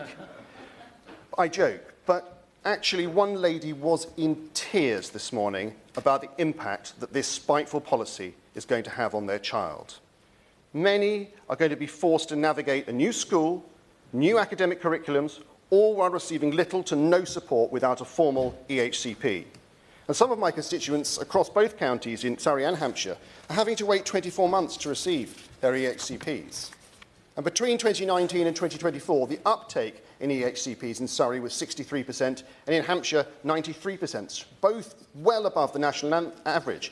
So can the Minister, when he's responding, tell us what is being done and what conversations he's being had with the Department of Health and Social Care to expedite that process and the Department of Education? But what I'm genuinely concerned about is, in my local area, is the 17% of independent school pupils who are receiving SEND support, but only 6% of whom have a formal EHCP. And I want to quote the Prime Minister, who shared the government's supposed plan for SEND pupils who don't have an EHCP or are in the process of acquiring one. In June, the Prime Minister told LBC listeners that where there isn't an EHCP, that exemption doesn't apply. So there is no assurance for those children and those parents. I didn't receive any assurance from the Minister in last week's debate on SEND and educational support, and I'd like to ask the Minister again to confirm that the 93,000 children in the independent sector who receive SEND support but don't have a formal EHCP are not going to be included at all in the SEND education support plans, as the Prime Minister seemed to outline in June. Mrs. Lill-Buck, introducing a 20% VAT increase on independent school fees is not just a fiscal policy, it's a direct assault on the educational choice and social mobility of our constituents. This policy threatens to attack thousands of students into an already strained system, undermining the very fabric of diverse educational landscape. The influx from the independent sector will exacerbate existing pressures, leading to larger class sizes and diminished resources for all. Is this really the legacy this Labour government wants to leave? A society where educational diversity, which leads to educational excellence, is sacrificed at the altar of a misguided, malign and class envy-fuelled fiscal policy? I urge the Minister to reverse this punitive tax and actually champion a system that upholds choice, fosters excellence and truly invests in the future of every child. Monica Harden. It is a pleasure to serve under your chairship. And I thank the member who brought this debate, and I thank those who signed the petition today. And I'd like to point out, amongst other members, the unintended consequences of this policy, which are affecting my constituents in Esher and Walton. And for context, in Surrey, there are independent schools are serving around 20% of pupils. Firstly, I'm concerned that this government's policy will put at risk the many valued partnerships between state and independent schools that work so well in my constituency. In Easham Walton, the independent sector supports some of our state schools with capital projects like redecorating and renovating, and state primaries make use of independent school playing fields to open up sport and outdoor activities. I wish that there was more of this, and I was encouraging my independent schools to do more, but they now say that because of these VAT increases, this now becomes unaffordable. Secondly, I would like to also focus, alongside other members, on how this policy will impact the more than 40,000 pupils in Surrey who are receiving support for special educational needs. Madam Chair, Surrey's SEND system is in crisis. The 6 Liberal Democrat Surrey MPs have been shining a light on this fact ever since we were elected, even in meetings with the Schools Minister and the Education Secretary. However, this government policy is only putting more pressure onto an already strained, even broken system. And to understand this clearly, it's important to look first at the situation in Surrey, which the Honourable Member there alluded to, where there are more than 3,000 children in limbo awaiting diagnosis for autism and ADHD, many for almost 2 years. These are colossal waiting lists at a critical juncture in a child's education. As recently as last year, Surrey was delivering fewer than 1 in 6 EHCPs on time, and the quality of provision is so poor that even as I speak, over 1,800 children are missing at least a third of school days because their needs are not being met. In despair, parents are turning to the independent sector, knowing that their child is unable to access education, sliding critically into poor mental health. These are not rich families, but families in desperation, who can't watch their children unhappy and unattaining. And as one of the honourable members pointed out, it is often just simply the smaller class sizes for an autistic child or with a child who has ADHD. So the government's position is that local authorities will be able to reclaim the VAT on fees for pupils within the HCP who are attending the independent school named in their plan, but this leaves a critical blind spot. Almost 30,000 children are receiving SEND support without any HCP, and for them it is increasingly difficult for strained state schools to provide adequate provision. Following a lack of appropriate funding to schools by previous governments, real terms funding per pupil has only just in the past year reached the same level it did in 2009. When one factors the drop in capital spending on schools in the last 15 years, and that the costs for schools have risen faster than the overall level of inflation, we are faced with the bleak reality that there is significantly more pressure on state school budgets than there was 15 years ago. Therefore, we are seeing the interaction of ballooning costs for state schools with rising demand for SEND support, which, even excluding EHCPs, has risen by 50% in the last decade. Schools are therefore being asked to do more with fewer resources, and while this policy may be intended to give schools more money, my understanding is that none of this will go to better further educational needs provision. Indeed, the £1 billion that was put aside in the budget doesn't even touch the size of the £4.5 billion overspend in local authority budgets on special educational needs, let alone the ballooning costs of special educational needs provision. And third, at this particularly challenging moment for our economy, the government has chosen to place further burdens on families. Independent schools have risen by 13%, a surge in cost so severe that it has, amongst other factors, powered an uptick in inflation across the entire economy. This is due to the addition of fees and the decision of many schools not to absorb any of the costs, but rather to pass them along almost entirely to families. So for many hard-working parents then, however, sending a child to an independent school has been made more unaffordable, particularly hurting families with SEND children who are looking for an alternative to Surrey's failing system.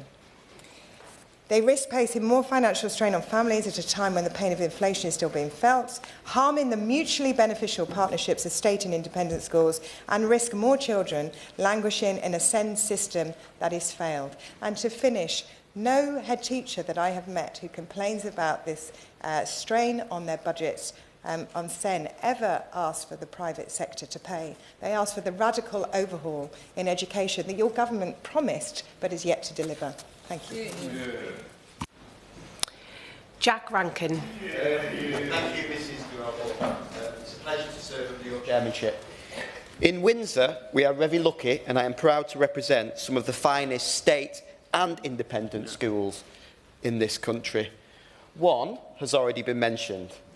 It's very prominent, but it's not really that reflective of the situation in my constituency. You see, in my 2 errands that I ran, constituency visits this morning before I came into Parliament, I just counted the independent schools I passed. I passed 6, because 23% of the pupils in my constituency attend independent schools. And that caricature that my right honourable friend, the member for East Hampshire, mentioned was always in the papers when independent schools are discussed, does not reflect 23% of the parents in my constituency. Very often, recently, in my surgery years, I had parents there who are really struggling with this proposed policy. Their parents, often both working. One of the parents has often taken on a second job. They've remortgaged the house in many instances. They've gone without. And frankly, in many instances, sometimes their marriages are under pressure. And I'm concerned about their parents, those parents and those children. But because we've got such a high percentage of independent schools in my constituency, that means it's not just them that are affected, even though they might be most directly affected. The displaced children hit my state schools. And that means that it's our state sector that is bracing for an influx of children that they will struggle to accommodate. And that's why I think this is a false choice. It shouldn't be state versus independent. Our schools are an ecosystem, and they are all valuable. Because after all, education is a public good. It provokes social mobility, it strengthens our economy, and it benefits society at large. No other country in the world tries to tax it.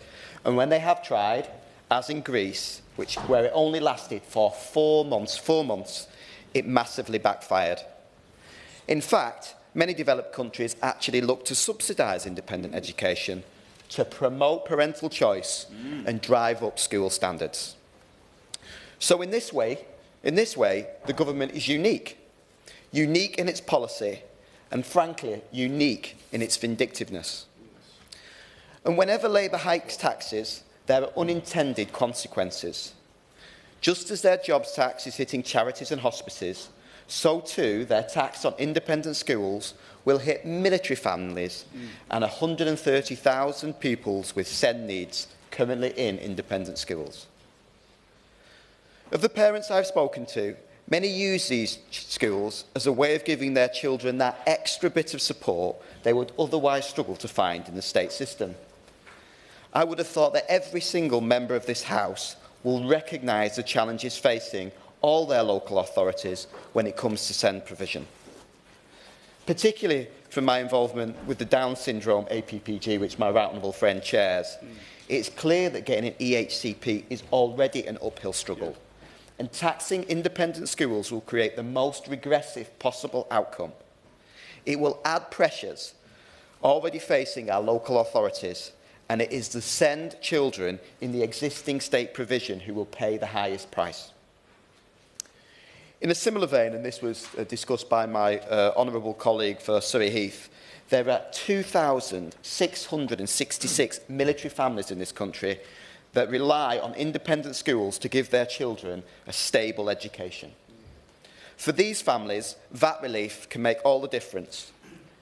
I previously co-signed a letter sent to the Chancellor by my honourable friend for Solihull West and Shirley, calling on the government to protect military families making use of the continuity of education allowance from VAT. Although the Chancellor committed to re-rating CEA, I maintain that the full exemption from VAT is needed to truly support military families. I know this would make a real difference to those enlisted at either of Windsor's 2 great garrisons, to whom we owe so much to. This support should be given special consideration in the light of the Prime Minister's discussions over the weekend in the House today. Frontbenchers of the party opposite frequently refer to parents paying for independent education enjoying a tax break. But parents are actually saving the state £8,210, the money it costs to educate a child in the state sector, and receiving no compensation for the income taxes that they pay. In my book, that is no tax break at all. Frankly, the numbers just do not add up. The Adam Smith Institute estimated that even in 10% of children move into the state sector, and anecdotally in my constituency I'm seeing higher than that, any revenue will be nullified. Any more than that 10%, and the policy will actually cost taxpayers money.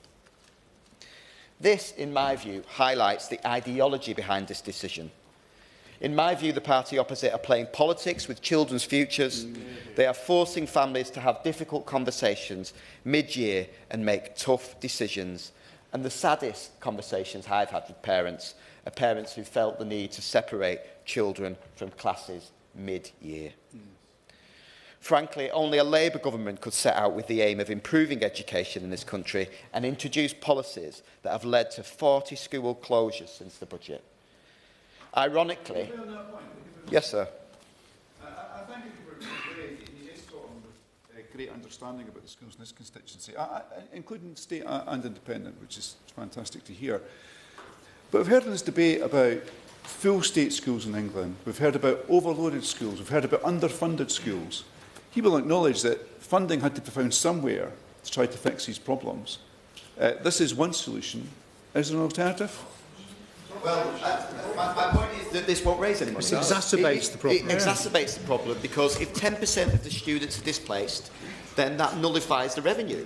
And one thing that hasn't been mentioned, I think everybody's local authorities in this House are under some kind of financial strain. In the Royal Borough of Windsor, Maidenhead, more so than others. One of the biggest exploding bills that they've got on their books is the home-to-school transport budget. Yeah. So if you create a pressure unexpectedly in the system and expect the local authorities to pay this, then that's another emerging pressure for local authorities. Is that in the numbers? I don't know. Maybe the Minister could comment. What I find even humorous, really, is it's not often on this side of the House that we agree with teachers' unions, right? But even some of the teachers' unions are raising concern about the impact of this policy on staff and pupils in state schools. After only a few months, we are seeing pupils being taken out of private school at 3 times the previous rate. We will have to wait until September to see the full extent of this damage caused, as many parents will be doing everything they can to ensure that they wait till the end of the school year before taking their children, sadly, out of the schools which they have loved. In this country, we should be aiming to set the highest standards across the board, using schools that excel in both the independent and state sector as examples of what can be achieved. Labour would rather cut down this aspiration in return for uniformity.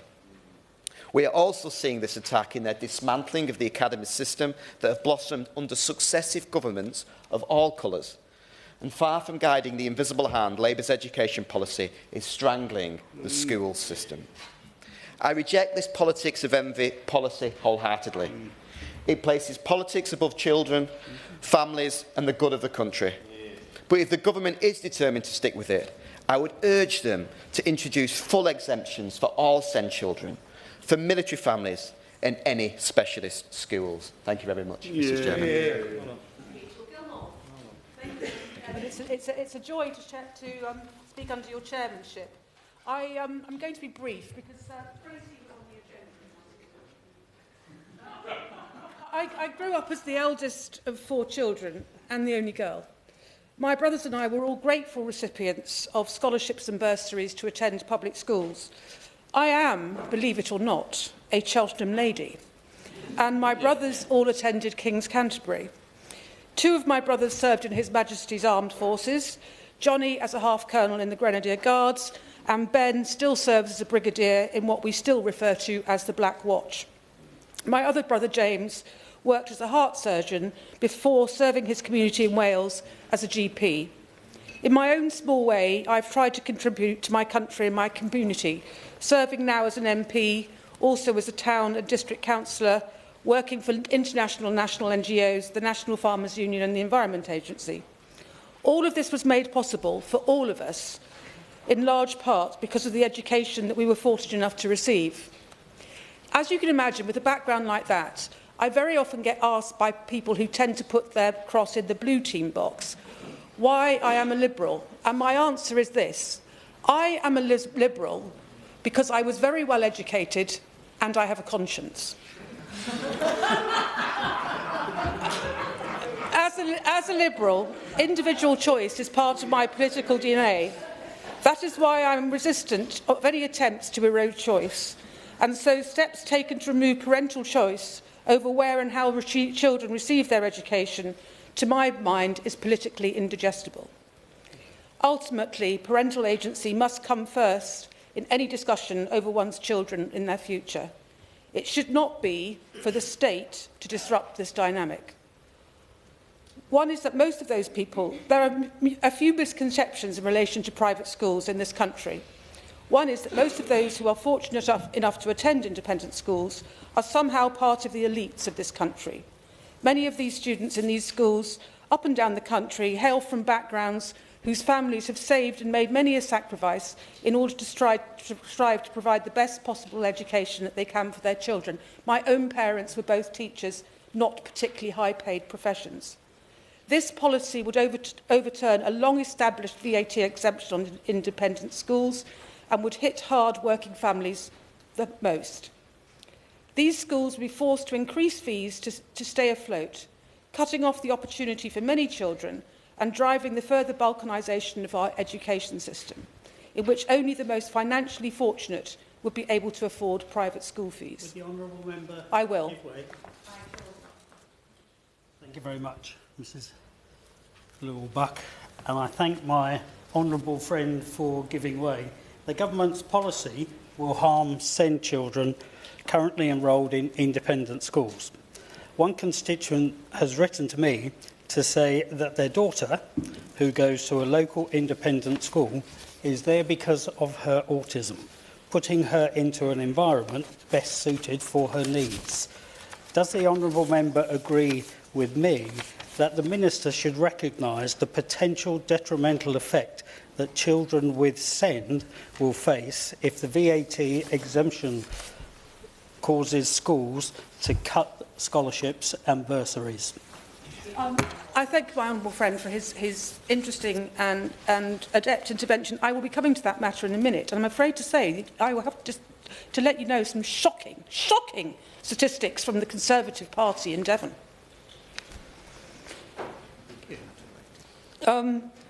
So back to where I was. Not to mention that this would, of course, also increase the strain immeasurably on a state school system which is already bursting at the seams, with a large influx of pupils transferring across to comprehensive schools. This tax would not offset that impact. Moreover, many pupils at these private schools are there because bursaries and scholarships have enabled them to be there, like myself.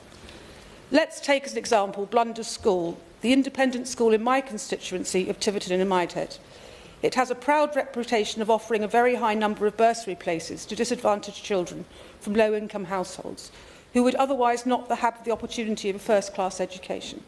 It also opens its doors to the community who regularly make use of its wonderful facilities. This is the case for independent schools up and down the country. I think I referred to one earlier. And what about those pupils in need of extra support with their learning? And here comes the shocking statistic. Particularly given the shocking background of EHCP rollout across Devon, in which Conservative Devon County Council fails to meet its statutory duty of issuing EHCPs within a period of 20 weeks on 95% of occasions. 95%. I think we would all agree that that is shameful, even the Blue Team. And so, many parents whose pockets are not bottomlessly deep with children whose needs are not being met see independent schools as a means of securing the best possible future for their child. Who could possibly decry parents for doing such a thing? Mutter, mutter. Of course, it is my desire to see our state school system rise to the standards where parents would not feel as though independent schools are the only way for their children to receive a first-class education. I sincerely hope that day comes sooner rather than later, and I have confidence in this government that they will make that happen. But I cannot help but come back to choice, because it is the central premise of my argument, the choice of a parent to decide for themselves, and themselves alone, where their children learn. Thank you. Ira Wilson. Thank you very much, Mrs. Buck. It's an absolute pleasure to serve under your chairmanship today. And can I thank the honourable member for Berwickshire, Roxburgh and Selkirk for introducing this debate and setting out the argument so eloquently, and of course to the almost 115,000 people who signed the petition, of whom 873 are in Twickenham. I actually just want to start with an apology to you and honourable members and people in the gallery if I seemed a little distracted over the last 45 minutes. I've just found out my daughter got her first choice of secondary school, state school, I should say, for this September. So I was a little distracted as all her class mates' parents were messaging to find out, and I was trying to communicate with my husband to let our daughter know that she will be going where she wants to go, so forgive me.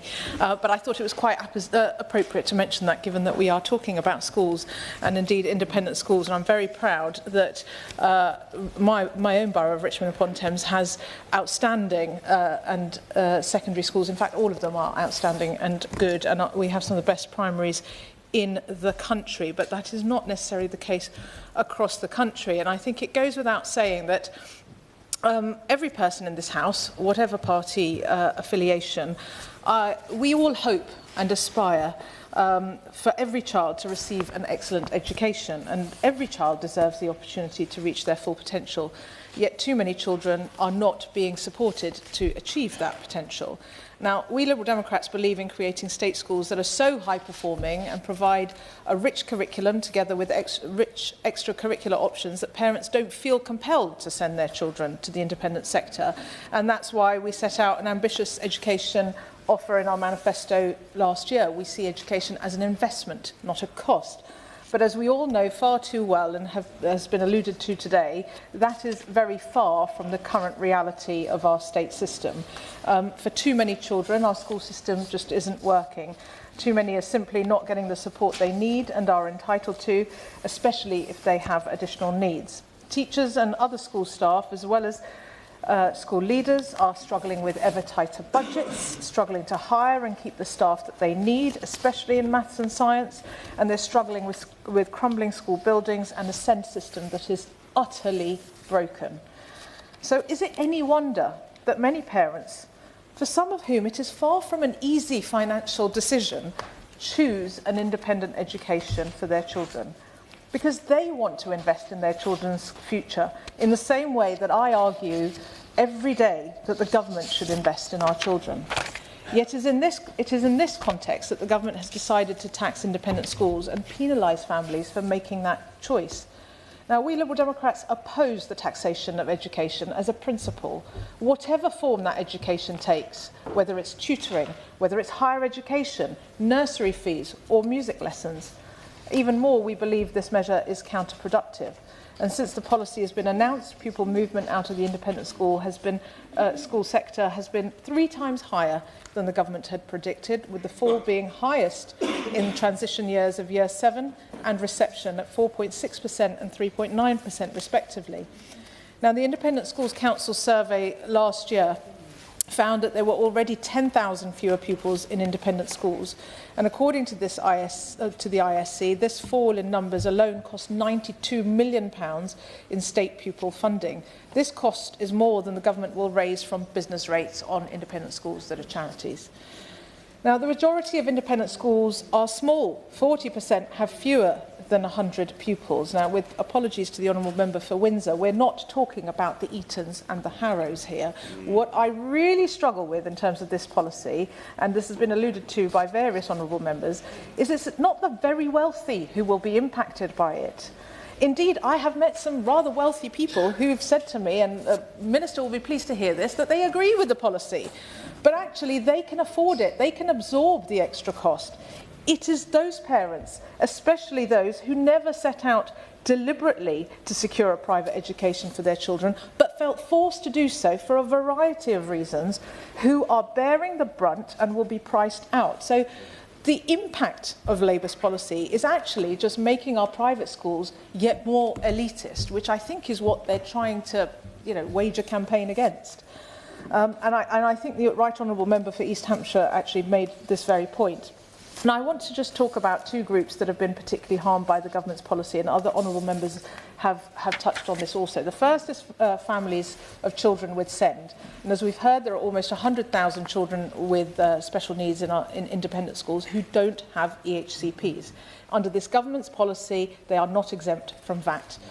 Often parents of these children opt for private schools as a last resort when they have been continually failed by the state system and perhaps even rejected. This policy penalises parents for trying to do right by their children. One family in my constituency came to me at my surgery last year in tears when the policy was announced as going ahead and being implemented in January of this year. Their son was in a local state primary school, but he had become at risk of exclusion, primary school child, at risk of exclusion because of his challenging behaviour, which had manifested itself as a result of his additional needs, which the school could not support. So his parents made the very difficult decision to move him to a local private school, where he is now thriving. They are paying an extra £18,000 a year on top of the basic school fees for the additional support that he needs in that school to be able to learn and thrive. All of that, not just the basic fees, but the additional support fees, is subject to VAT under the government's policy.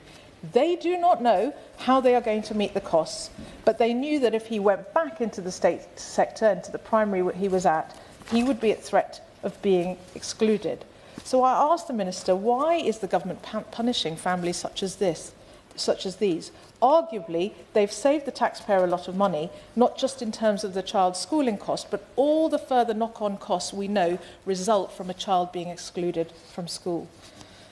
We all know that SEND provision in this country is utterly broken. Our local authorities and state schools are buckling under the demand, yet this policy threatens to place an ever greater burden on the state SEND system as parents are incentivised to battle the system for the EHCPs that many of these children probably could get if their parents tried hard enough, in order that they can secure the VAT exemption. And indeed, some parents of SEND children are simply being priced out of the independent sector back into state schools where these additional needs will need to be supported. Now, I've asked ministers to monitor and report to the House this particular aspect of the impact of the VAT policy. And so I ask the Minister again today if he will monitor and report on the impact on special needs for those children who don't have EHCPs and aren't exempt. Now, the second impacted group I wanted to briefly touch on is military families. Statistics from the Boarding Schools Association reveal that the government's new policy will have an adverse impact on military families using the Continuity of Education Allowance scheme. Now, under the scheme, parents must make a minimum 10% contribution to fees. But even with the Ministry of Defence's recalculation in response to the government's policy, parental contributions will have to increase by a further 18% on average, rising from £14,000 to £17,000 for a child in senior school. As my honourable friend, the member for Surrey Heath, has already pointed out, this will be unaffordable for many families and impact forces retention. Those serving our country should not be financially penalised for doing so, and we should endeavour to provide service families with continuity and stability. So I hope the Minister, alongside his colleagues in the Ministry of Defence, will make a clear statement of how the impact of VAT will be monitored for CEA families and the criteria by which they will decide to make further changes. And I hope they'll commit to reviewing the CEA over the longer term to ensure families are protected from the impact of VAT, or exempt CEA families altogether from VAT. Now, aside from these two specific groups I've talked about, Mrs Lilbuck, who I think the government has overlooked, just returning to the wider principles, we Liberal Democrats would like to see independent schools routinely giving back to their community by way of recognition of the tax exemption they have previously benefited from and that we believe should continue. Now, many of these schools already do give a huge amount back to their communities through exemplary partnerships with local schools, where not only facilities but learning and experiences are shared between the state and the independent sector. We know that independent schools ran over 9,200 partnerships in 2024. Each school involved in partnership work with approximately 11 state schools and 403 pupils in those schools. And examples of those sorts of partnerships include sharing sports facilities, theatre spaces, specialist teachers, mentoring schemes, cooking schools, higher education support, debating clubs, as well as bursaries and scholarships.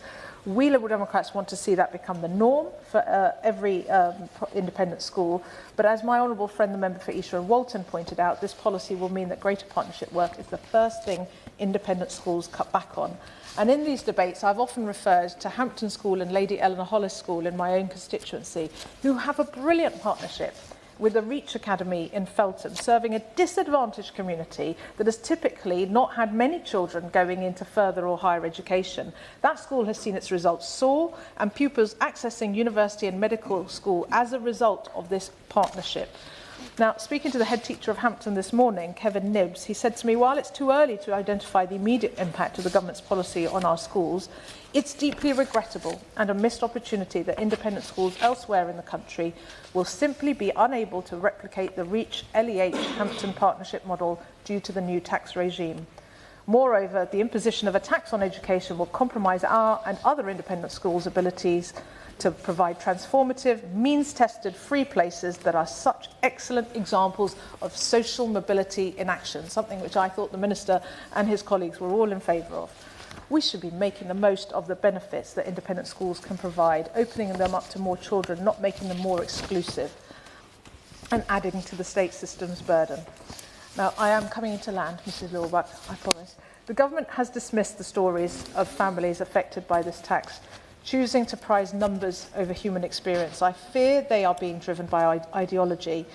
But, Chair, I am perplexed as to why ministers have been hell-bent on this particular policy that hits parents' pockets directly, yet they have resisted my party's attempts to amend the Children's Wellbeing and Schools Bill to ensure that private equity companies that are profiteering from private special schools are not being subjected to the profit cap that this Labour government is imposing on children's homes and fostering agencies, often run by the same companies.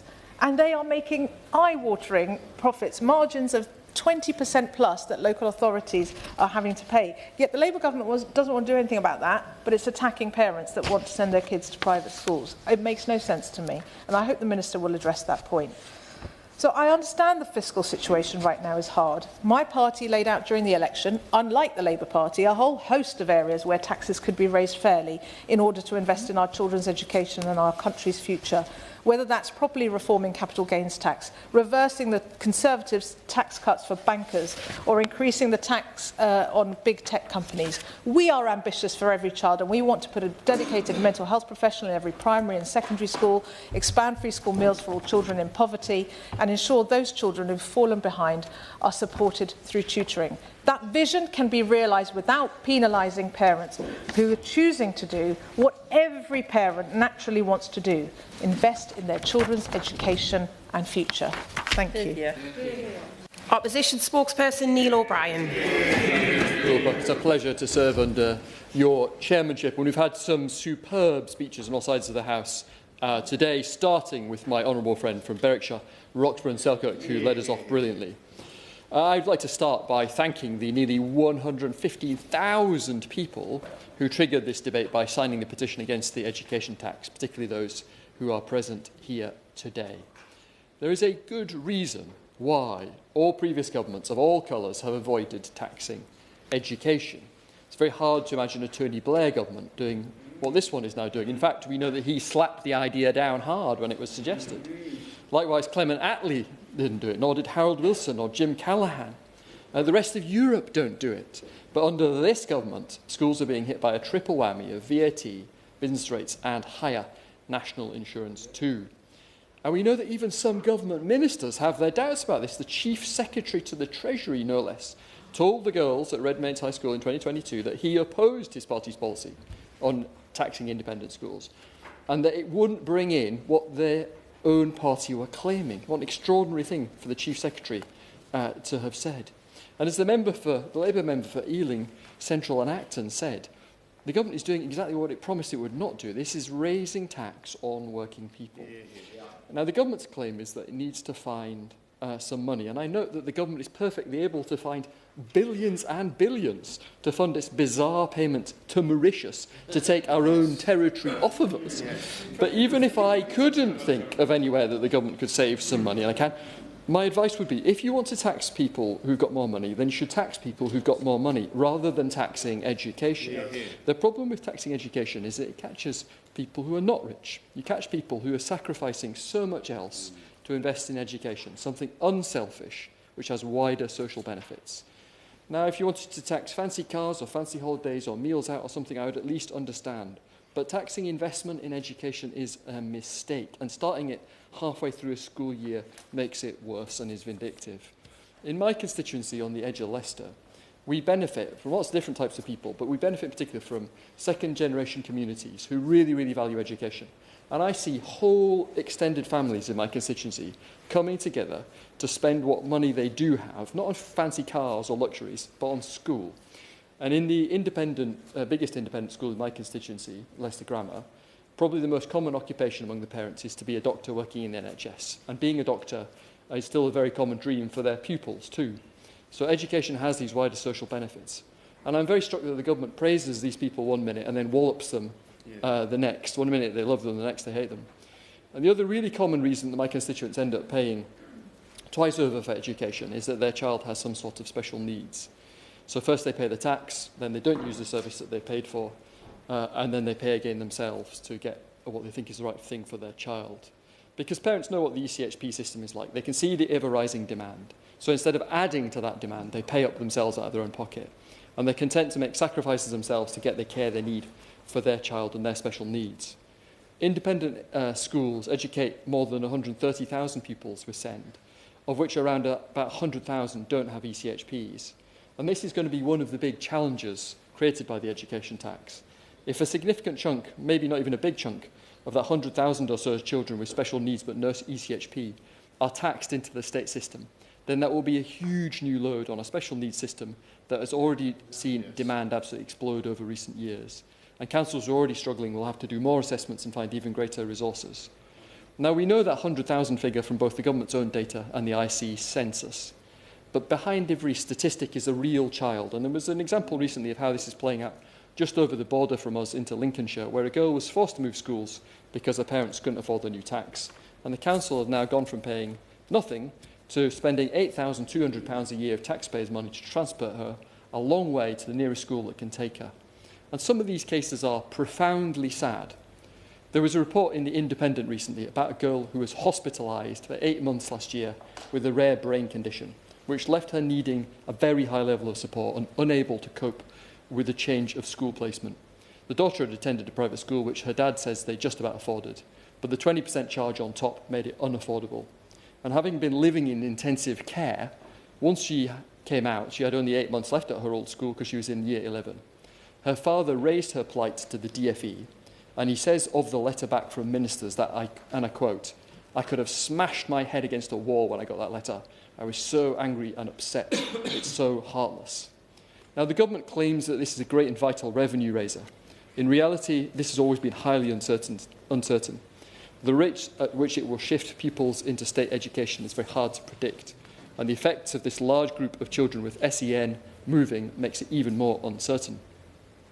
Pupil movement out of independent schools is already 3 times higher than predicted, as has been noted in this debate. 10,000 fewer pupils are in independent schools already, according to the September 2024 ISC Pupil Numbers Survey, and the drop was largest in the transition years, with a drop of just over 4.5% in year 7 entrants. The government wants to present all the parents who end up sending their children to independent schools as incredibly wealthy. But according to a bit of analysis by Dermot McKenzie, around 90,000 families who use independent schools are on below average incomes. They will be the ones who are most affected, and independent schools will become more exclusive.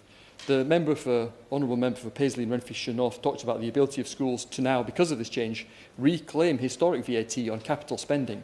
Now, that is worth about £5 million for Eton, but nothing at all for lots of smaller schools that are less well-resourced, and some of them are not well-resourced. I think of a small Christian school in Leicester who got in touch with me because they were so concerned about this.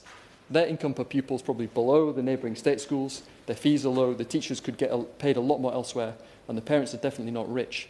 Why do they do it? They do it because it's a labour of love. And it's a labour of love for others too. There's all kinds of reasons that children end up in the independent sector. Maybe it's their special needs, maybe it's faith, maybe it's to do with language, maybe it's a particular educational approach that works for their child. In a word, this is pluralism.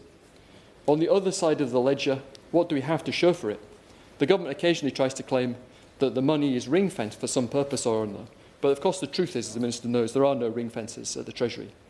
In the Troubled Schools Bill, we see measures that will unwind the educational reforms to state schools that propelled England up the international league tables. The Institute for Fiscal Studies says that over the last Parliament, per pupil spending in mainstream schools rose by about 11% between 2019 and 2024, when adjusted for inflation. So that's an 11% per pupil real terms increase.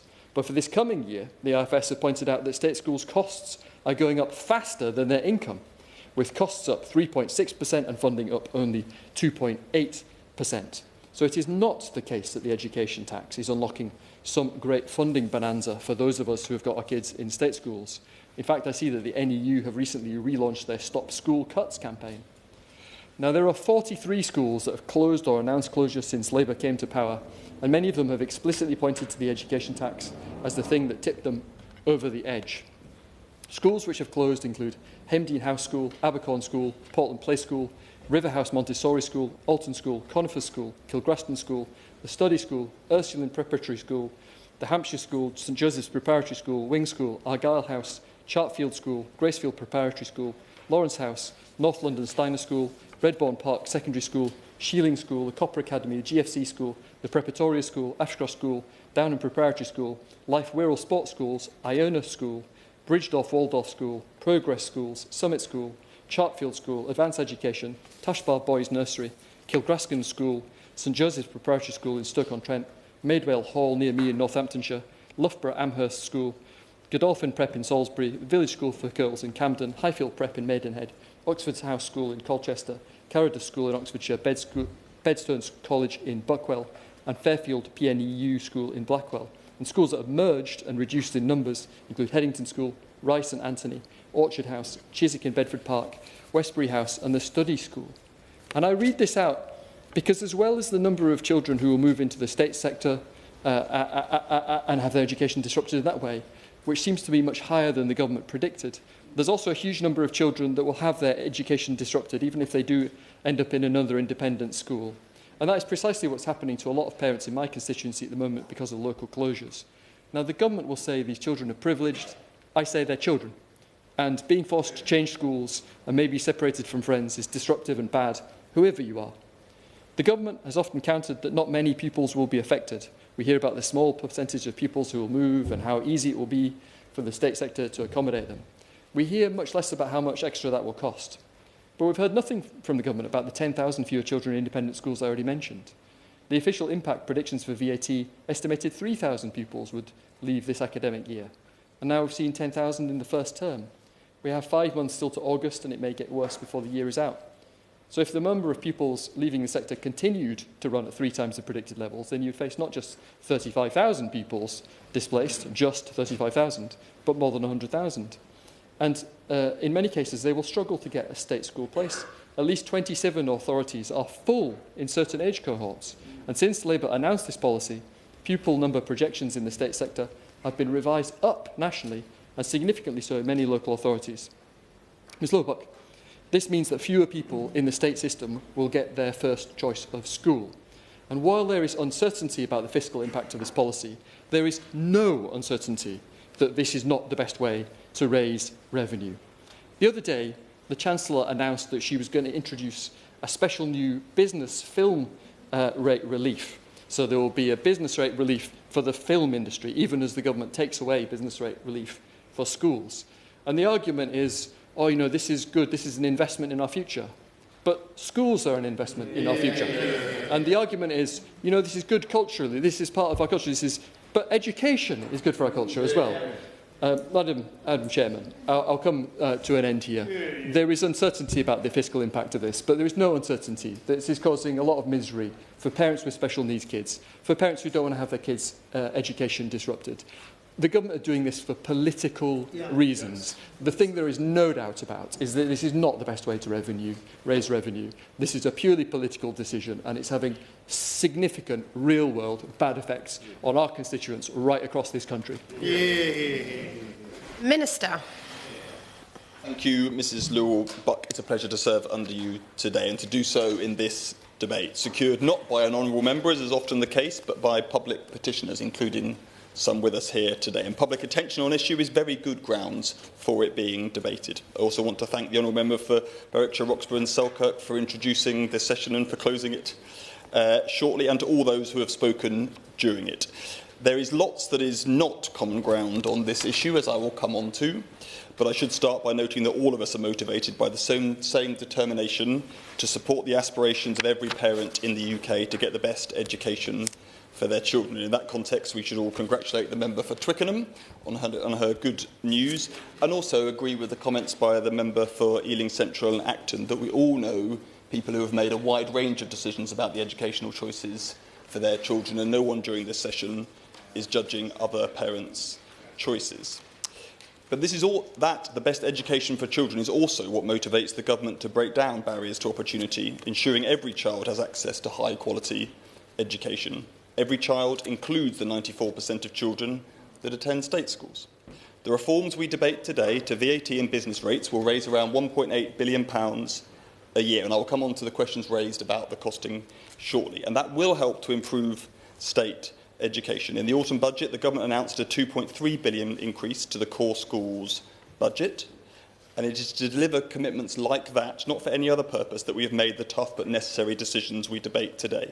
The member for Harbour just called for even larger increases in spending on schools, but noteworthy did not set out the means in which that should be paid for. Now, Madam Chair, I will briefly outline the policy changes the government is making before turning to the important issues honourable members have raised during this debate. Since the 1st of January, education services provided by private schools have been subject to VAT. Whilst private schools are now required to charge VAT, they are also, as we have discussed, able to recover that VAT that they incur when purchasing goods and services. The government is also legislating to remove the eligibility for charitable rate relief from private schools that are charities in England. This is intended to take effect from April, is already the case in Scotland, and is being taken forward in Wales. As I said, the goal of these changes is to provide additional funding for the state education sector. But I fully recognise that they will increase the costs for some parents and carers who have chosen a private education for their children. This change is necessary, but I am not hiding from the reality that any rise is unwelcome for those affected by it. Of course. We disagree on whether this is going to raise any money, but I want to understand the policy point here, that to raise the money to fund the state sector, the government has decided to raise tax on the independent education sector. Why did they decide to raise money from the education sector rather than from any other sector or any other richer individuals? Thank the honourable member for his intervention. I might be a little bit more sympathetic to the focus on this if I saw members on the other side of this House supporting any of the revenue measures that we've had to take to start turning around public services into improving the public finances. They oppose this measure, they oppose changes on national insurance, they oppose cuts to the winter fuel payment and the rest. Now, I'll make some progress. On the timing of implementation, as the honourable member for Paisley and Renfrewshire North pointed out, this was clearly signposted in Labour's manifesto. And HMRC is working hard to support schools through this change, providing bespoke support to schools alongside comprehensive guidance on how schools register for VAT. And a dedicated mailbox for queries has also been made available to schools and to their tax representatives. Now, several honourable members have raised the impacts these changes will have on pupils and their families, and on state and private schools more widely. Many interventions have understandably returned to questions that were addressed in the Tax Impact and Information Note or to the government's response to the consultation conducted between July and September this year. On the costings raised by Honourable Member for Boston and Skegness, the underlying methodology used were certified by the Independent Office for Budget Responsibility, and the costing takes into account the exact issues that he raises about behavioural responses. On the questions of pupils moving schools or sectors, we recognise that some of this will take place. However, we believe the number of students who will switch to the state sector represents less than 0.5% of all UK state pupils. So we are confident that the state sector will be able to accommodate any change. On schools themselves, the member for Farnham and Gordon raised the question of closures. The evidence suggests that around 50 private schools close each year in normal business. While we would expect some additional closures, we have not seen any evidence to revise our view that the overall numbers will be modest, perhaps something of the order of magnitude of 100 schools over 3 years. Now, Chair, we also recognise the concerns that have been raised about the impact on pupils with special educational needs, including by the member for South West Hertfordshire. That is why we will ensure those with the most acute additional needs, where those can only be met in the private schools, are unaffected. For example, in England, where attendance at that private school is required by a child's EHCP, those children's parents and carers will not pay VAT. Councils supporting them will be able to reclaim the VAT.